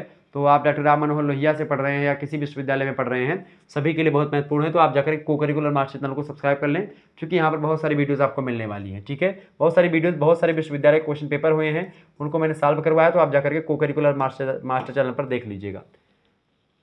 46 नंबर क्वेश्चन आपके स्क्रीन पर आ चुका है। प्रश्न है वैष्णव धर्म में अवतारवाद। वैष्णव धर्म में अवतारवाद को बहुत महत्व दिया गया है। 12 पुराण में 10 अवतारों का वर्णन किया गया, जिसमें पहला अवतार मत्स्य, दूसरा कूर्म, तीसरा 12 अवतार, जैसे कि जो भगवान जो है उसका जो है क्या बोलते हैं, सूकर का क्षेत्र करके जो है क्या बोलते हैं उसको, क्या बोलते हैं उसको, मारा था, हिरणाक्ष को मारा था और पृथ्वी को मुक्त करवाया था, ठीक है। और जो नृसिंह मत्स्य अवतार मछली का अवतार, कूर्म मतलब कच्छप का अवतार, जब समुद्र मंथन हो रहा था उस दौरान कछुआ बन करके भगवान नीचे एक प्रकार से मंदराचल जो पर्वत था उसके के नीचे बैठ गए थे, क्योंकि पर्वत को उन्हीं के पीठ पर रुका था और उसके अंदर जो बासुकी नाग था, नागों का राजा, उसको एक प्रकार से लोग खींच रहे थे देवता, और वो तब उसी से मक्खन, मतलब वो मक्खन बोल रहा हूँ, जैसे मथानी होती नहीं वैसे, तो उसको खींचने के बाद में फिर उससे विष निकला था, कालकूट विष, उसको भगवान भोलेनाथ ने धारण किया था, उसके बाद उनका नाम नीलकंठ पड़ा था। तो ये चीज़ें 12 अवतार ये होता है आपका, पृथ्वी को सूकर का रूप धारण करके बचाया था। नरसिंह अवतार तो आप लोग जानते हैं, नरसिंह रूप धरो जगमाही, श्री नारायण अंग समाही, ठीक है। और प्रगट भयो फाड़ कर खंभा, रक्षा कर प्रहलाद बचायो, हिरणाकुश को स्वर्ग पठायो, तो ये आप देखेंगे नरसिंह भगवान।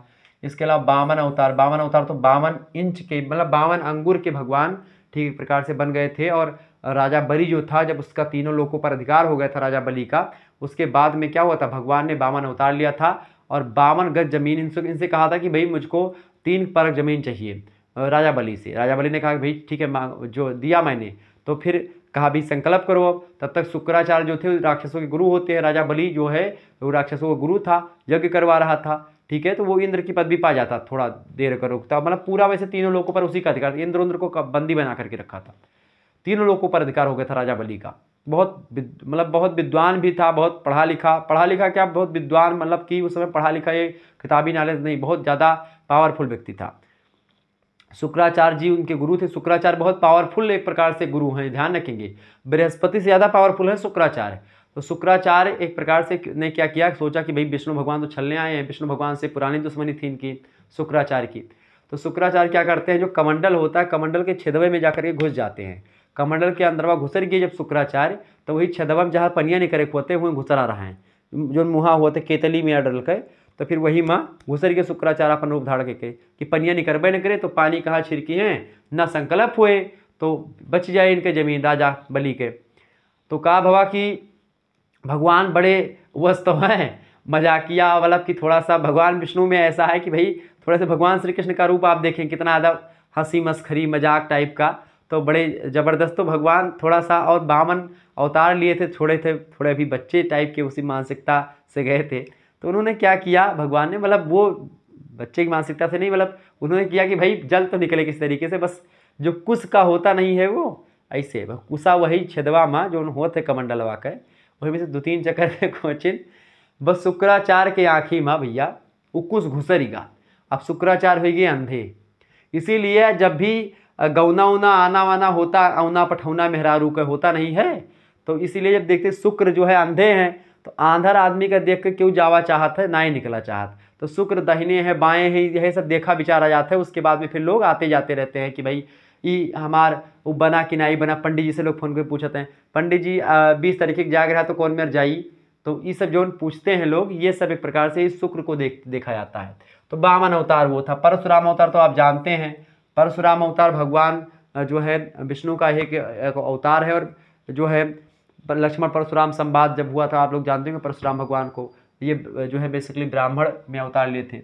इसके अलावा भगवान राम क्षत्रिय अवतार था इनका। भगवान राम को कौन नहीं जानता है, पूरा संसार जानता है।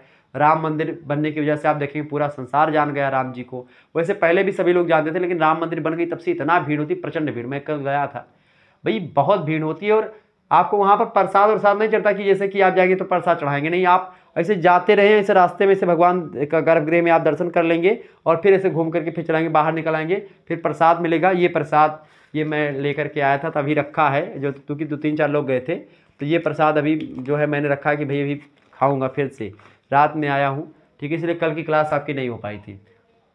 उसके बाद में कृष्ण भगवान का अवतार होता है, कृष्ण भगवान के बाद में बुद्ध का अवतार होता है, बुद्ध के बाद में अभी कल्कि का अवतार होना बाकी है, ठीक है, ये बात आप ध्यान रखिए। तो ये 10 अवतार है। 47 नंबर प्रश्न, पंचरात्र धर्म क्या है। पंचरात्र धर्म जो है भागवत धर्म का विकसित रूप था, इसे मोक्ष प्राप्ति का सर्वश्रेष्ठ मार्ग बताया गया है। नारद मुनि है एक, जो है देव ऋषि है नारद, उनके अनुसार इसमें परम तत्व यानी मुक्ति, युक्ति, योग और विषय यानी संसार जैसे 5 पदार्थ शामिल हैं, इसीलिए इसको पंचरात्र यानी पंचरात्र कहा जाता है, 5 रात या पंचरात्र। ठीक है। 48 नंबर क्वेश्चन आप देखेंगे। 48 नंबर क्वेश्चन आपके स्क्रीन पर आ चुका। वैष्णव धर्म का सिद्धांत बताएं। वैष्णव धर्म के प्रारंभिक सिद्धांत गीता में मिलते हैं। इसमें ज्ञान, कर्म तथा भक्ति का समन्वय है। ईश्वर प्राप्ति के 3 प्रमुख साधन हैं। पहला ज्ञान, दूसरा निष्काम कर्म और पहला ज्ञान, दूसरा निष्काम कर्म और तीसरा भक्ति। तो ये वैष्णव धर्म का 3 बड़ा सिद्धांत है कि भाई निष्काम कर्म करो, बिना फल की इच्छा के काम करो, ज्ञान आपके पास होना चाहिए और भक्ति भी आप करें। ठीक है, तो ज्ञान, भक्ति और कर्म। 49 नंबर क्वेश्चन से गुप्त काल में वैष्णव धर्म। गुप्त काल में वैष्णव धर्म का पूर्ण उत्कर्ष हुआ है और भारत का प्रमुख धर्म बन गया। इस काल में विष्णु और नारायण का पूजन अत्यधिक मात्रा में होने लगा। इस काल में विष्णु भगवान के समस्त अवतारों की पूजा का प्रचलन हुआ। गुप्त काल में जावा जानते हैं, जावा और कंबोडिया ये सब देश हैं। जावा पहले देश होता था, लेकिन आजकल इंडोनेशिया जो है उसमें जावा, सुमात्रा ये सब द्वीप हैं। ठीक है, कंबोडिया और जावा इन सभी देशों में वैष्णव धर्म का प्रचार हुआ। आज भी आप देखें जावा, कंबोडिया। इंडोनेशिया मुस्लिम धर्म का सबसे बड़ा देश है। मुसलमान सबसे ज़्यादा इंडोनेशिया में रहते हैं और वहाँ पर आप देखें तो राम जी के और विष्णु भगवान के सभी अवतारों के बारे में वहाँ पर जानकारी आपको मिलेगी।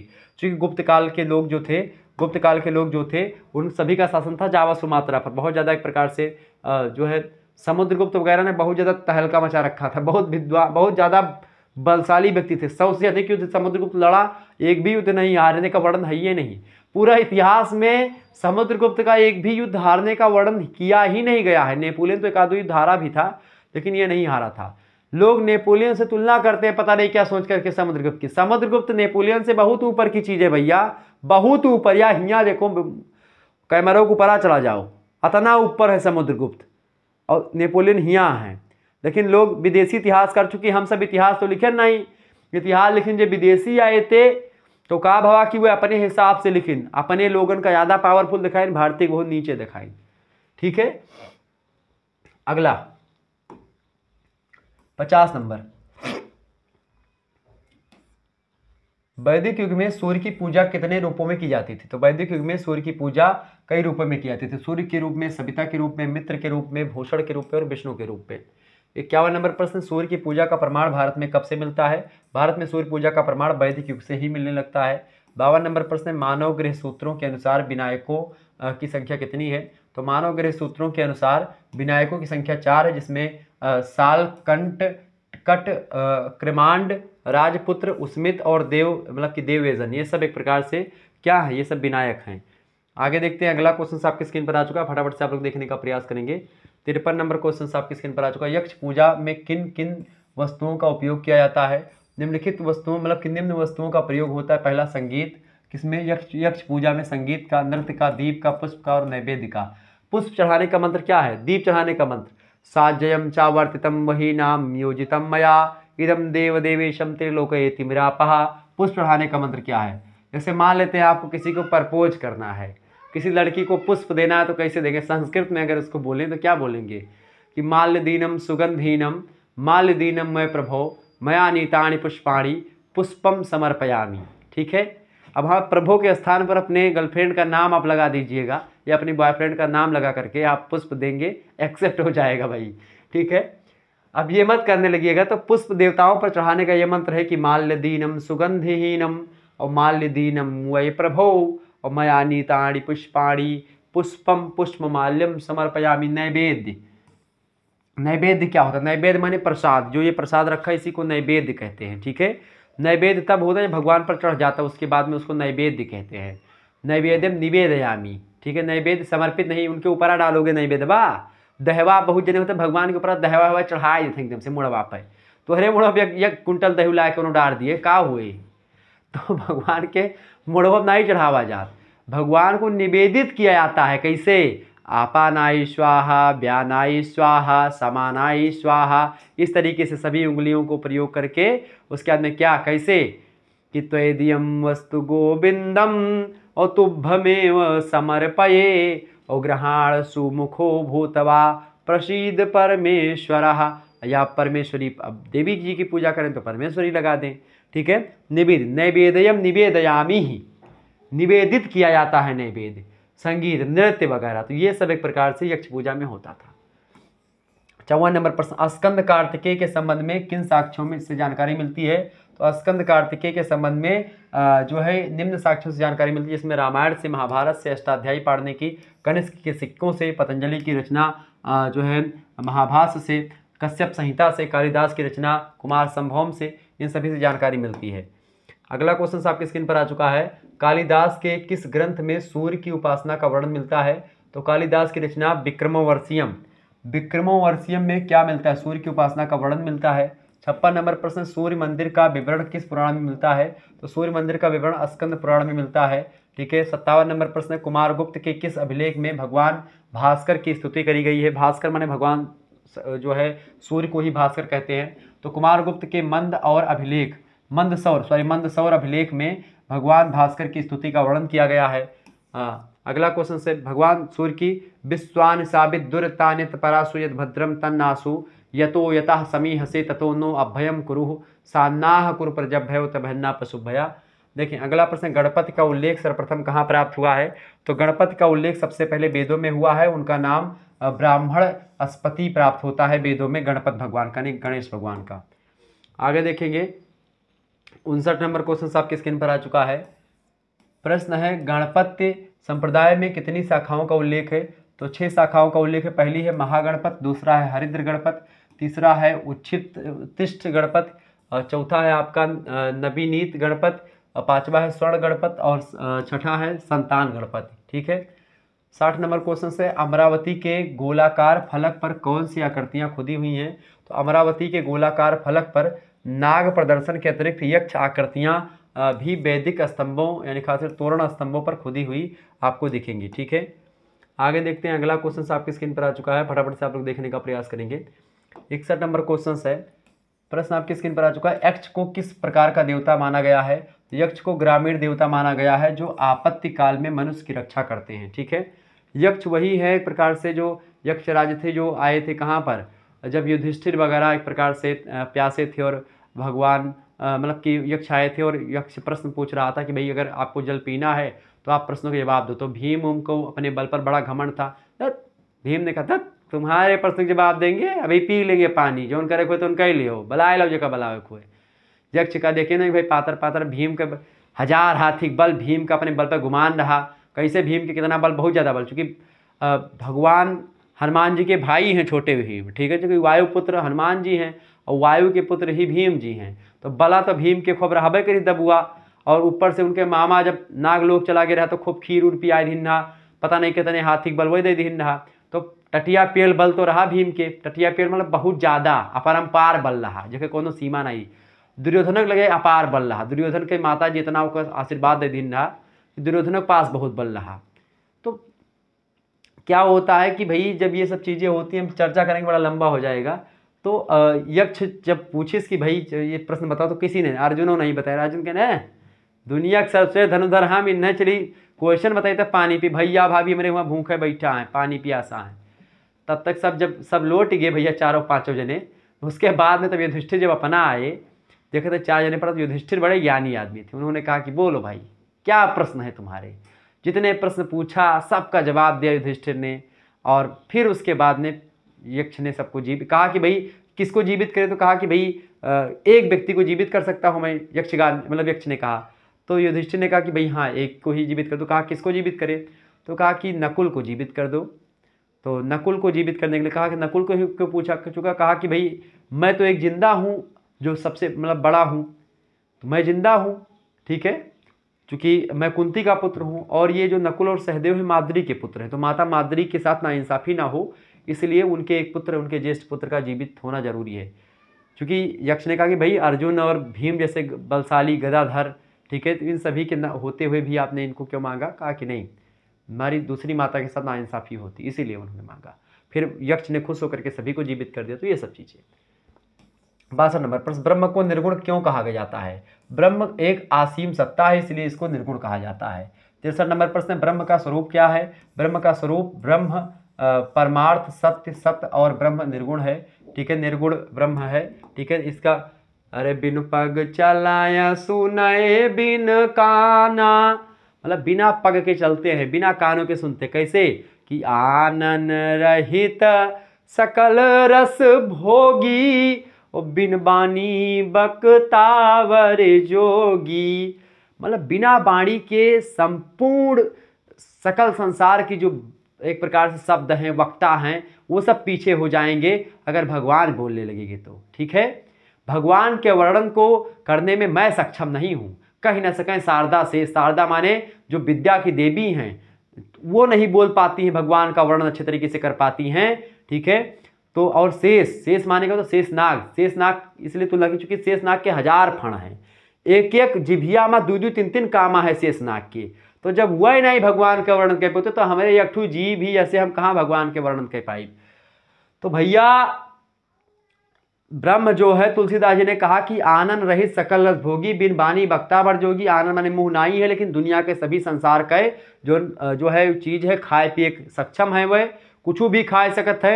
यहाँ तक कि जहर पियाओ वह पी लिए थे प्रेम से, कि प्रेम से अगर विदुर के घर भगवान जाए तो सागो खाए ले हैं, और दुर्योधन के यहाँ बढ़िया बढ़िया पकवान रखा होकर छोड़ दे हैं। ठीक है, तो भाव के भूखे हैं हम, भाव ही सब सार है, और भाव से पूजा अगर तो भाव सागर से बेड़ा पार है। आगे बढ़े नहीं तो आप कहेंगे सर जी यहाँ कथा सुनावे लगी। चलो, तो ब्रह्म का स्वरूप कैसा है भैया? निर्गुण है, ब्रह्म सत्य है, सत्य है, ब्रह्म निर्गुण है, ब्रह्म साकार भी है। ठीक है, अगला देखेंगे 64 नंबर क्वेश्चन आपके स्क्रीन पर आ चुका है। शंकर के अनुसार ईश्वर क्या है? तो शंकराचार्य, यदि निव्य और निर्गुण जब अभिधा या उपाधि से संबंध होता है तो सर्वज्ञ और सर्वशक्तिवान सर्वेश्वर संपन्न ईश्वर उसी को कहते हैं, ये शंकराचार्य ने कहा। 65 नंबर प्रश्न, माया के 2 कार्य क्या हैं? तो माया के पहला कार्य है आवरण, दूसरा कार्य है विशेष। आवरण का मतलब होता है सत्य को छिपाना, दूसरे शब्दों में जगत के आधार पर ब्रह्म का यथार्थ, इसको स्वरूप को छिपाना एक प्रकार से आवरण कहलाता है। विशेष मतलब उसकी मिथ्या व्याख्या करना, यानी झूठी व्याख्या करना, दूसरे शब्दों में उसे संसार के रूप में आभासित करना। ठीक है, ये होता है एक प्रकार से माया के 2 रूप। ठीक है, 66 नंबर क्वेश्चन आपके स्क्रीन पर आ चुका है। प्रश्न है कि अद्वैत वेदांत के प्रवर्तक कौन है? तो अद्वैत वेदांत के प्रवर्तक हैं शंकराचार्य जी। 67 नंबर प्रश्न है विशिष्ट अद्वैत के प्रवर्तक कौन है? तो विशिष्ट अद्वैत के प्रवर्तक है रामानुजाचार्य जी, ध्यान रखेंगे। 68 नंबर प्रश्न, माया और अभिधा में क्या अंतर है? तो चूंकि माया स्वरूप में छली है, इसे अभिधा अथवा मिथ्या ज्ञान की संज्ञा दी जा सकती है, या केवल बोध का अभाव नहीं वरन निश्चित रूप से भ्रांति है। 69 नंबर क्वेश्चन से माया के गुण लिखिए। देखिए, माया के गुण की बात की तो अनादि जड़ यथार्थ न होने पर भी भाव रूप विज्ञान तथा जो है निरस्था व्यवहारिक तथा विवर्त मात्र होती है, ये बात आप ध्यान रखेंगे। तो ये होती है एक प्रकार से माया। माया महा ठगिन हम जानी, माया बहुत ठगनी होती है, ये बात आप ध्यान रखेंगे। आगे देखते, थोड़ा सा और जानने का प्रयास करते हैं, थोड़ा सा और समझने का प्रयास करते हैं। ठीक है, बड़ा लंबा वीडियो हो जा रहा है। चले भैया, अगला क्वेश्चन आपके, जब धर्मों में पढ़ावा के भी है तो भगवान के बारे में ना बताए तो केकरे बारे में बताई। तो ऋषियाओं ना कि अगर सोचो कि गुरु जी यहाँ कथा सुनावे लगे ज्ञानी बड़े बना है, या कैसा ना सोचो। ठीक है, दिमाग के माँ ये बड़का ज्ञानी बना है, सुकुल होबे करें तो बभ नहीं झारत है, ये सब ना सोचो भैया। ठीक है, ये कोनो कमेंट करते हैं कब्बो कब्बो यह बड़के ज्ञानी बना है। चलो, 70 नंबर क्वेश्चन आपकी स्क्रीन पर आ चुका है। मोक्ष के 4 साधन लिखिए। मोक्ष के साधन निम्न है। पहला है नित्य वस्तु विवेक, दूसरा है इहा मुन्नार्थ भीग, जो अगला है विराग समदवादि, और अगला है साधन सम्मत, फिर अगला है मुमुक्ष तत्वादि। ये तो सब मोक्ष के 4 साधन है। 71 नंबर प्रश्न है, भेद कितने प्रकार के होते हैं? तो भेद कई प्रकार के, विजातीय भेद, सजातीय भेद, स्वगत भेद, ये सब भेद के प्रकार हैं। 72 नंबर प्रश्न, शंकर के अनुसार मुक्तियाँ कितनी होती हैं?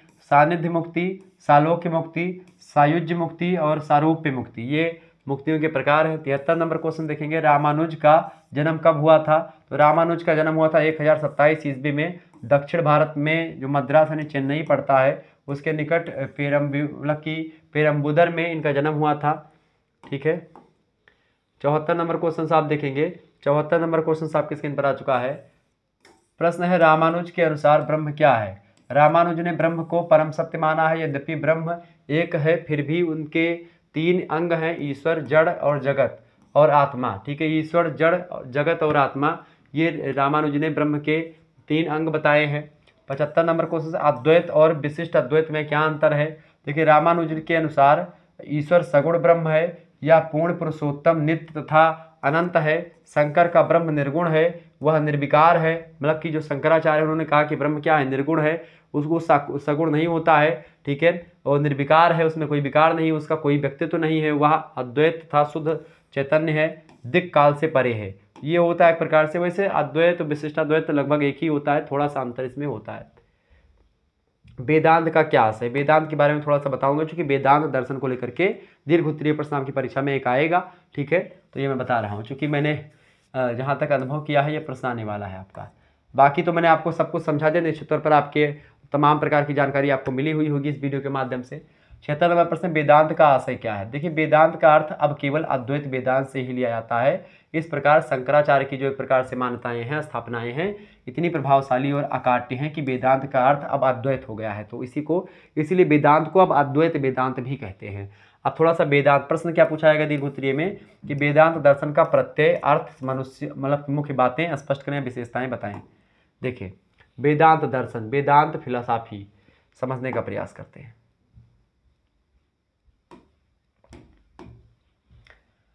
वेदांत का सामान्य तात्पर्य है वेद का अंत। वेद अंत माने वेदों का अंत, अर्थात वेदों का सार ही वेदांत होता है। यानी कि जो 4 वेद हैं उन्हीं 4 वेदों को एक प्रकार से ध्यान में रख करके जो एक प्रकार से रचनाएं या जो जानकारी दी गई उसी को वेदांत कहा जाता है। वेद के 3 भाग माने गए हैं। पहला है वैदिक मंत्र, दूसरा है ब्राह्मण, तीसरा है उपनिषद। तो वैदिक मंत्र, ब्राह्मण और उपनिषद, ये 3 ग्रंथ जो एक प्रकार से वेदों से संबंधित आगे चल करके वेदों की एक प्रकार से पूर्ति करने के लिए बनाए गए, वेदों को समझने के लिए बनाए गए। उपनिषदों को वेद का अंतिम भाग कहा जाता है। उपनिषद जो है इनको वेदों का अंतिम भाग कहते हैं। वैदिक युग का अंतिम साहित्य भी कहा जाता है उपनिषदों को ही। उपनिषदों को वेद का गूढ़ रहस्य माना जाता है, इसलिए वेद के अंत को ही वेदांत कहा जाता है। वेद के अंत को, यानी उपनिषद ही एक प्रकार से वेदांत की श्रेणी में आ जाएंगे आपके, ठीक है। वेदांत के 3 रूप हैं, कौन कौन से। पहला है द्वैत रूप, दूसरा है विशिष्ट अद्वैत रूप मतलब विशिष्ट अद्वैत, और तीसरा है अद्वैत रूप, ठीक है। ये 3 प्रकार होते हैं किसके, वेदांत के। अब आइए समझने का प्रयास करते हैं। अनेक विद्वानों की अगर बात की जाए तो अनेक विद्वानों ने यहाँ पर क्या किया है, यहाँ अद्वैत को समर्थन दिया है। यह द्वैत, विशिष्टाद्वैत तथा अद्वैत में कोई अंतर नहीं मानते हैं कुछ विद्वान। उनके अनुसार ये तीनों जो हैं वेदांत दर्शन के ही 3 चरण माने जाते हैं। अंतिम लक्ष्य जो है अद्वैत की अनुभूति ही होती है, ठीक है। इस प्रकार कहा जा सकता है कि जो ज्ञान हमें यथार्थ तथा वास्तविकता की अनुभूति कराता है उसी को वेदांत कहते हैं। ऐसा ज्ञान, ऐसा एक प्रकार से जानकारी जो हमको वास्तविकता और एक प्रकार से सत्य से परिचय करवाता है उसी को हम वेदांत कहते हैं, ठीक है। तो वेदांत बेसिकली यही होता है। वेदांत का अर्थ समझ लो भैया सब, वेदांत का अर्थ। और लाइक करो भैया, दबा के लाइक करो, ठोको लाइक एकदम से। इना देखो कि गुरु जी का चेहरा करिया आवत तो लाइक ना करबे, अरे कह दो भैया करिया आदमी का मन ही ना हुए। वैसे हम गोरा रहन करिया नहीं है, लेकिन तो अभी हमारे इधर का लाइट बड़ी समस्या है। मैंने बहुत व्यवस्था करी लेकिन अभी हो नहीं पाई है। अब एक चीज़ और करने वाला हूँ, उसके बाद में फिर लाइट वाइट सही हो जाएगी। थोड़ा सा अभी व्यस्तता चल रही थी, ठीक है। पारिवारिक थोड़ा सा जो है बड़ा दौड़ धूप लगे हुआ था इस दौरान, इसीलिए थोड़ा सा दिक्कत हो गई और मैं व्यवस्थित नहीं कर पाया, माफ़ी चाहूँगा। वेदांत का अर्थ क्या होता है भैया, मीनिंग ऑफ वेदांत। वेदांत शब्द का शाब्दिक अर्थ होता है वेदों का अंत। वेद बेसिकली हिंदुओं का धार्मिक ग्रंथ है और सबसे प्राचीन ग्रंथ है, दुनिया का सबसे प्राचीन ग्रंथ है। वेदांत यह शिक्षा देता है कि निर्वाण लाभ यहीं तथा अभी हो सकता है। निर्वाण माने जो एक प्रकार से मोक्ष होता है, कहते हैं कि मोक्ष मिलेगा, अगर अच्छा कर्म करोगे तो स्वर्ग मिलेगा, नरक मिलेगा। वेदांत कहता है स्वर्ग और नरक सब हिये हैं हो, काहे परेशान हुआ हो। जैसे अगर नीक कर्म करबो, अच्छा कर्म करबो तो हिये सुख भोगबो, बेकार कर्म करबो तो हिये दुखो भोग लेबो, ठीक है। ये वेदांत मानत है, ठीक है। उसके लिए हमें मृत्यु की प्रतीक्षा करने की कोई आवश्यकता नहीं है, क्योंकि जो स्वर्ग और नरक है सब यहीं पर है। निर्वाण का तात्पर्य है आत्म साक्षात्कार कर लेना। आत्म साक्षात्कार मतलब होता है अपने स्व को जान लेना, अपने अंदर जो बैठा है उसको पहचान लेना। आपके अंदर कौन बैठा है। आप जिस दिन अपने आप से इंटरव्यू कर लेंगे, आप अपने आप से सवालों को पूछेंगे और आप उन उत्तर को अपने आप से, उस उत्तर मतलब अपने सवालों के उत्तर को अपने आप से ढूंढेंगे। और जिस दिन आपने अपना आत्म साक्षात्कार कर लिया, स्व का परीक्षण कर लिया, अपने आप का इंटरव्यू कर लिया मेरे भाई, उसी दिन एक प्रकार से आप जो है इस दुनिया से परे हो जाएंगे, उसी दिन आपको निर्वाण प्राप्ति हो गई, ऐसा मानता है वेदांत दर्शन। इसके लिए मरने की जरूरत नहीं होती है कि मरने के बाद में तुमको मोक्ष मिलेगा, ये नहीं मानता वेदांत। अद्वैत वेदांत ये कहता है कि स्वर्ग और नरक, मोक्ष, निर्वाण, ये सब जो है आप जानते हैं कि भाई मरने के बाद में धर्म अर्थ और काम का समन्वय कर लें, जीवन की इच्छाओं की पूर्ति कर लें, गृहस्थाश्रम अच्छे से निपटा लें, पूजा पाठ खूब कर लें, खूब अगरबत्ती सुलगा लें, इससे हमको क्या मिलेगा? मोक्ष मिलेगा। अद्वैत कहता है कि इन सब से मोक्ष नहीं, मोक्ष मरने तक का इंतजार मोक्ष नहीं है, मोक्ष इसी जीवन में आप ले सकते हैं। बस अपने स्व का परीक्षण कर लें, अपने आत्म का साक्षात्कार कर लें। मेरे प्यारे दोस्तों, मैं किसी धर्म की बुराई नहीं कर रहा हूं, जो जिस धर्म में बताया गया उसके बारे में मैं बता रहा हूं, ठीक है? ये बात आप ध्यान रखेंगे। तो वेदांत वह विशाल सागर है जिसके वक्ष पर युद्ध पोत और साधारण बेड़ा दोनों पास पास रह सकते हैं। वेदांत में यथार्थ योगी, मूर्ति पूजक, नास्तिक, इन सभी के पास पास रहने का स्थान है। आपको बता दूं कि जो वेदांत दर्शन शंकराचार्य ने दिया, अद्वैत वेदांत शंकराचार्य एक ऐसे विद्वान हैं, जब वेदांत दर्शन को लेकर क्या, जितनी बुराइयां, जितने एक प्रकार से आडंबर, जितने एक प्रकार से जो अंधभक्ति फैली हुई थी समाज में, सब खत्म। बीच में थोड़ा चढ़ करके धर्म लड़खड़ाया कि भाई ये कटगरी वो कटगरी, सभी को एक कर दिया शंकराचार्य ने। शंकराचार्य बहुत बड़े ज्ञानी व्यक्ति, बहुत बड़े ज्ञानी, आज तक वैसा ज्ञानी हुआ नहीं। आदि गुरु शंकराचार्य की बात कर रहा हूं, आज शंकराचार्य की बात मैं नहीं कर रहा हूं कि आज के जो शंकराचार्य, नहीं, आज तो 4 शंकराचार्य हैं, अलग अलग दिशाओं में काम कर रहे हैं, अलग अलग क्षेत्रों में काम कर रहे हैं, बड़े अच्छे काम वो भी कर रहे हैं। लेकिन वो एक गुरु थे जो आदि शंकराचार्य थे, प्राचीन शंकराचार्य थे, जिन्होंने अद्वैत वेदांत को दिया। बहुत ही पावरफुल व्यक्ति थे और उन्होंने एक प्रकार से, आज तो भैया सोशल मीडिया हो गई कि भाई कौन विचार दो पहुंच गया लोगन के लगे, वह समय शंकराचार्य का ई क्रेज रही महाराज, जैसे आज बागेश्वर बाबा के क्रेज ही वह दौरान बताई थे आपका। तो वह रहे भैया ये अद्वैत वेदांत। इसमें आप देखते हैं इतना ही नहीं, वेदांत में हिंदू के लोग, मुसलमान, ईसाई, पारसी, सभी को एक माना गया और उस सर्वशक्तिमान ईश्वर की संतान सभी बताई गई। यह है वेदांत। वेदांत मात्र हिंदुओं का दर्शन नहीं है, वेदांत अपने आप में मुस्लिम, ईसाई सभी को धारण करता है। वेदांत, इसीलिए मैं कहता हूं वेदांत जो है सबसे पावरफुल एक प्रकार से, इसमें कोई बुराई आपको नजर ही नहीं आएगी, सभी को समभाव। आओ भैया, तुम आओ, फलाने आओ, सब आओ, सबका स्वागत है। बाट खाए हरि का भजय तजय सकल अभिमान, इस धारणा पर चलता है अद्वैत वेदांत। आगे देखेंगे वेदांत की प्रमुख बातें कौन कौन सी, मेन जो एक प्रकार से चीजें हैं वेदांत दर्शन की। शंकराचार्य बाबा ने क्या कहा? शंकराचार्य ने वेदांत के विषय में निम्नलिखित प्रमुख बातें कही। पहली बात क्या कही कि ब्रह्म को छोड़ करके सभी पदार्थ असत्य हैं, यानी कि ब्रह्म ही सत्य है, बाकी सब मिथ्या है, ठीक है? ब्रह्म सत्यम जगत मिथ्या, क्या है? ब्रह्म सत्य है मेरे भाई और जगत मिथ्या है। ये जो आप देख रहे सब क्षणभंगुर है, कब नष्ट हो जाएगा कुछ पता नहीं है। इसीलिए जो कुछ भी करना है जल्दी कर, उठ जाग मुसाफिर भोर भई, अब रैन कहाँ जो सोवत है, जो सोवत है वो खोवत है और जो जागत है वो पावत है। तो अगर आप जाग करके इस वीडियो को देख रहे हैं तो आप काल परीक्षा टीप के अबो, अगर सोवत हो भैया तो तहार किस्मतियों सोवत ही, और हो सके बैक लाग जाए, हो सके फेल हो जाओ। हम तो मनाई थे भगवान से कि सब पास हो जाओ, पढ़ो तो पास हो, ना पढ़ो तो पास हो, हमारी है प्रार्थना है, काल यह गैन है। जब राम जी के दरबार में हम पहुंचन, वहाँ तो भीड़ बहुत ज़्यादा, रुके तो मौका मिलत नहीं है और ना कोनो वहाँ रुके कोनो ज़्यादा जरूरी, चूँकि बहुत भीड़ होती, सभी को दर्शन करने का अधिकार है। मैंने वहाँ आप लोगों के लिए यही प्रार्थना करी कि प्रभु हमारे जो बच्चे हैं सबका अच्छा हो, उन सभी का कल्याण हो, सभी का अच्छे अच्छे नंबर लाएं, अच्छे अच्छे पोस्ट पर हों। मैंने यही प्रार्थना करी सभी सुखी हों और सभी का एक प्रकार से कल्याण हो। सकल कल्याण की भावना लेकर के मैं गया था और आपके लिए एक प्रकार से मैंने सोचा था, मैं चूँकि मेरी दुनिया आप ही लोग हो। को करिकुलर मास्टर चैनल को आप सभी लोग सब्सक्राइब कर दीजिएगा, आपकी परीक्षा के लिए बहुत ही बेहतर है। इस पर communication skill and personality development की बहुत सारी वीडियोस, विभिन्न विश्वविद्यालय के जो क्वेश्चन पेपर हुए हैं वो सब सॉल्व करवा दिए गए हैं और आपको वहां पर मिल जाएंगे, प्लेलिस्ट में जाकर के आप देख लीजिएगा। दूसरी बात, ब्रह्म के वास्तविक स्वरूप को जानने के 2 लक्षण है इसमें। पहला है स्वरूप लक्षण, दूसरा है तटस्थ लक्षण, ठीक है? यानी कि आप देख करके, दूसरा तटस्थ होकर के। स्वरूप लक्षण पदार्थों की वास्तविकता तथा सततता पर का परिचय देता है, जबकि तटस्थ लक्षण जो होता है कुछ समय तक आने वाले आकस्मिक व आगंतुक गुणों के विषय में बताता है। तीसरी बात, ब्रह्म का स्वरूप है सत, चित्त और आनंद।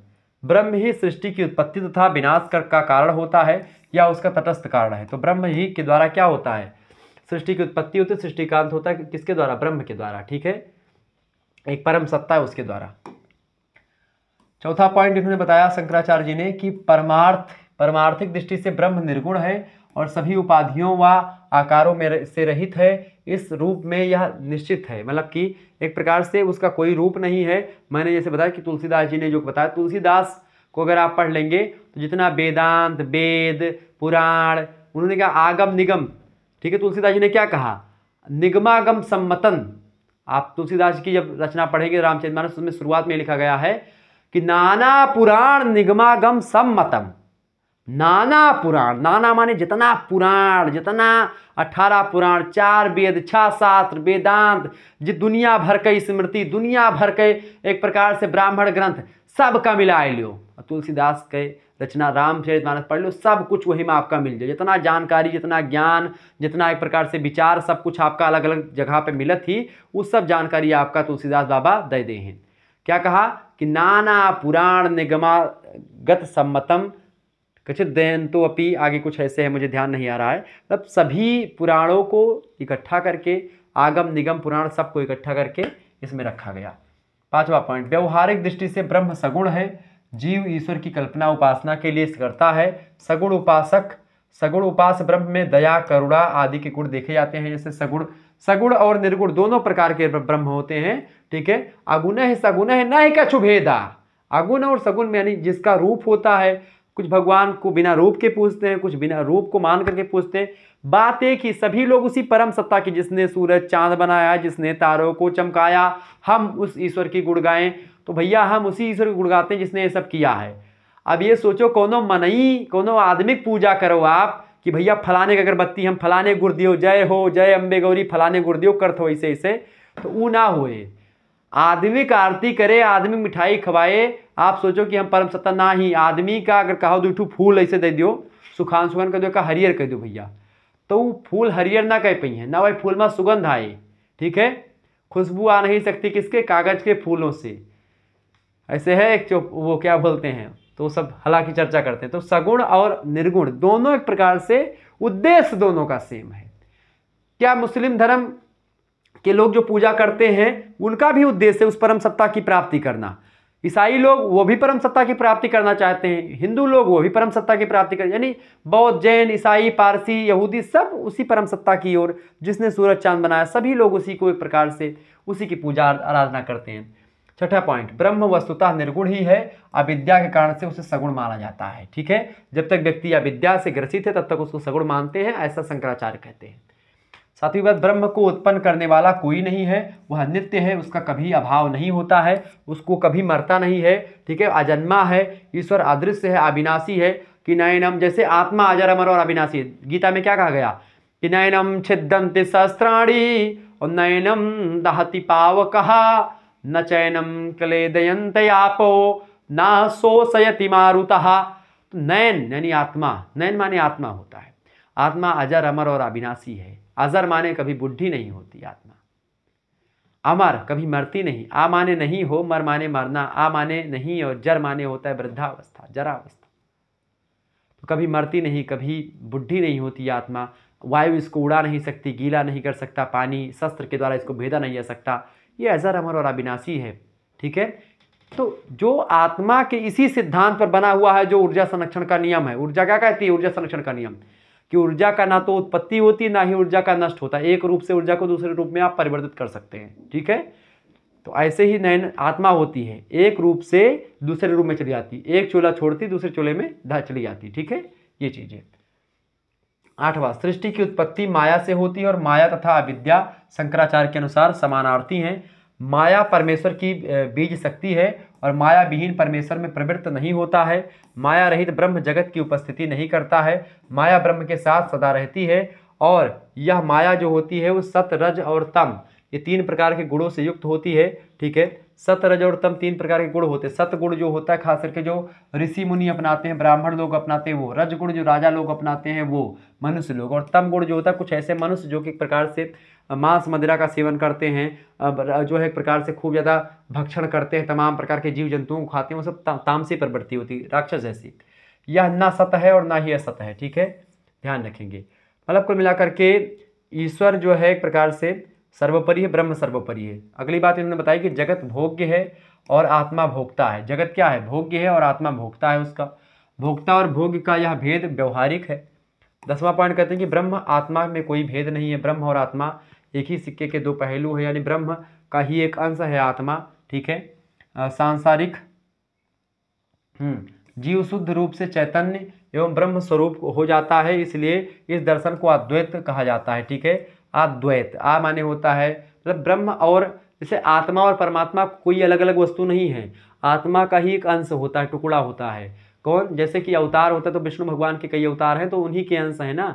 ऐसे ही आत्मा जो मतलब जो परम आत्मा है, परम सत्ता है, उसी की सब संतानें हैं उस ब्रह्म की, और थोड़ी थोड़ी अंश सभी को मिल जाते हैं, उससे व्यक्ति चलायमान होता है और हर चीज़ होती है, ठीक है। ये बात आप ध्यान, जैसे कि आप देखते हैं बिजली का खंभा जो होता है, ट्रांसफार्मर लगा होता है, अब उस ट्रांसफार्मर में लाइट होती है और सभी लोग अपने अपने हिसाब से लाइट यूज करते हैं, ठीक है। तो ऐसे ही क्या होता है, लेकिन लाइट आती कहाँ से? ट्रांसफार्मर और उससे विद्युत विभाग से, ठीक है। तो वो एक प्रकार से वही से ही होता है परमात्मा। परमात्मा एक प्रकार से सत्ता है, उसी से थोड़ी थोड़ी ऊर्जा सबको मिली हुई है, फिर वो ऊर्जा जाकर के उसी परम सत्ता में विलीन हो जाती है, इसीलिए इसको अद्वैत, आ माने होता नहीं, द्वैत माने द्वैत, यानी कि कोई दो धारणा नहीं, आत्मा और परमात्मा एक ही है, ठीक है।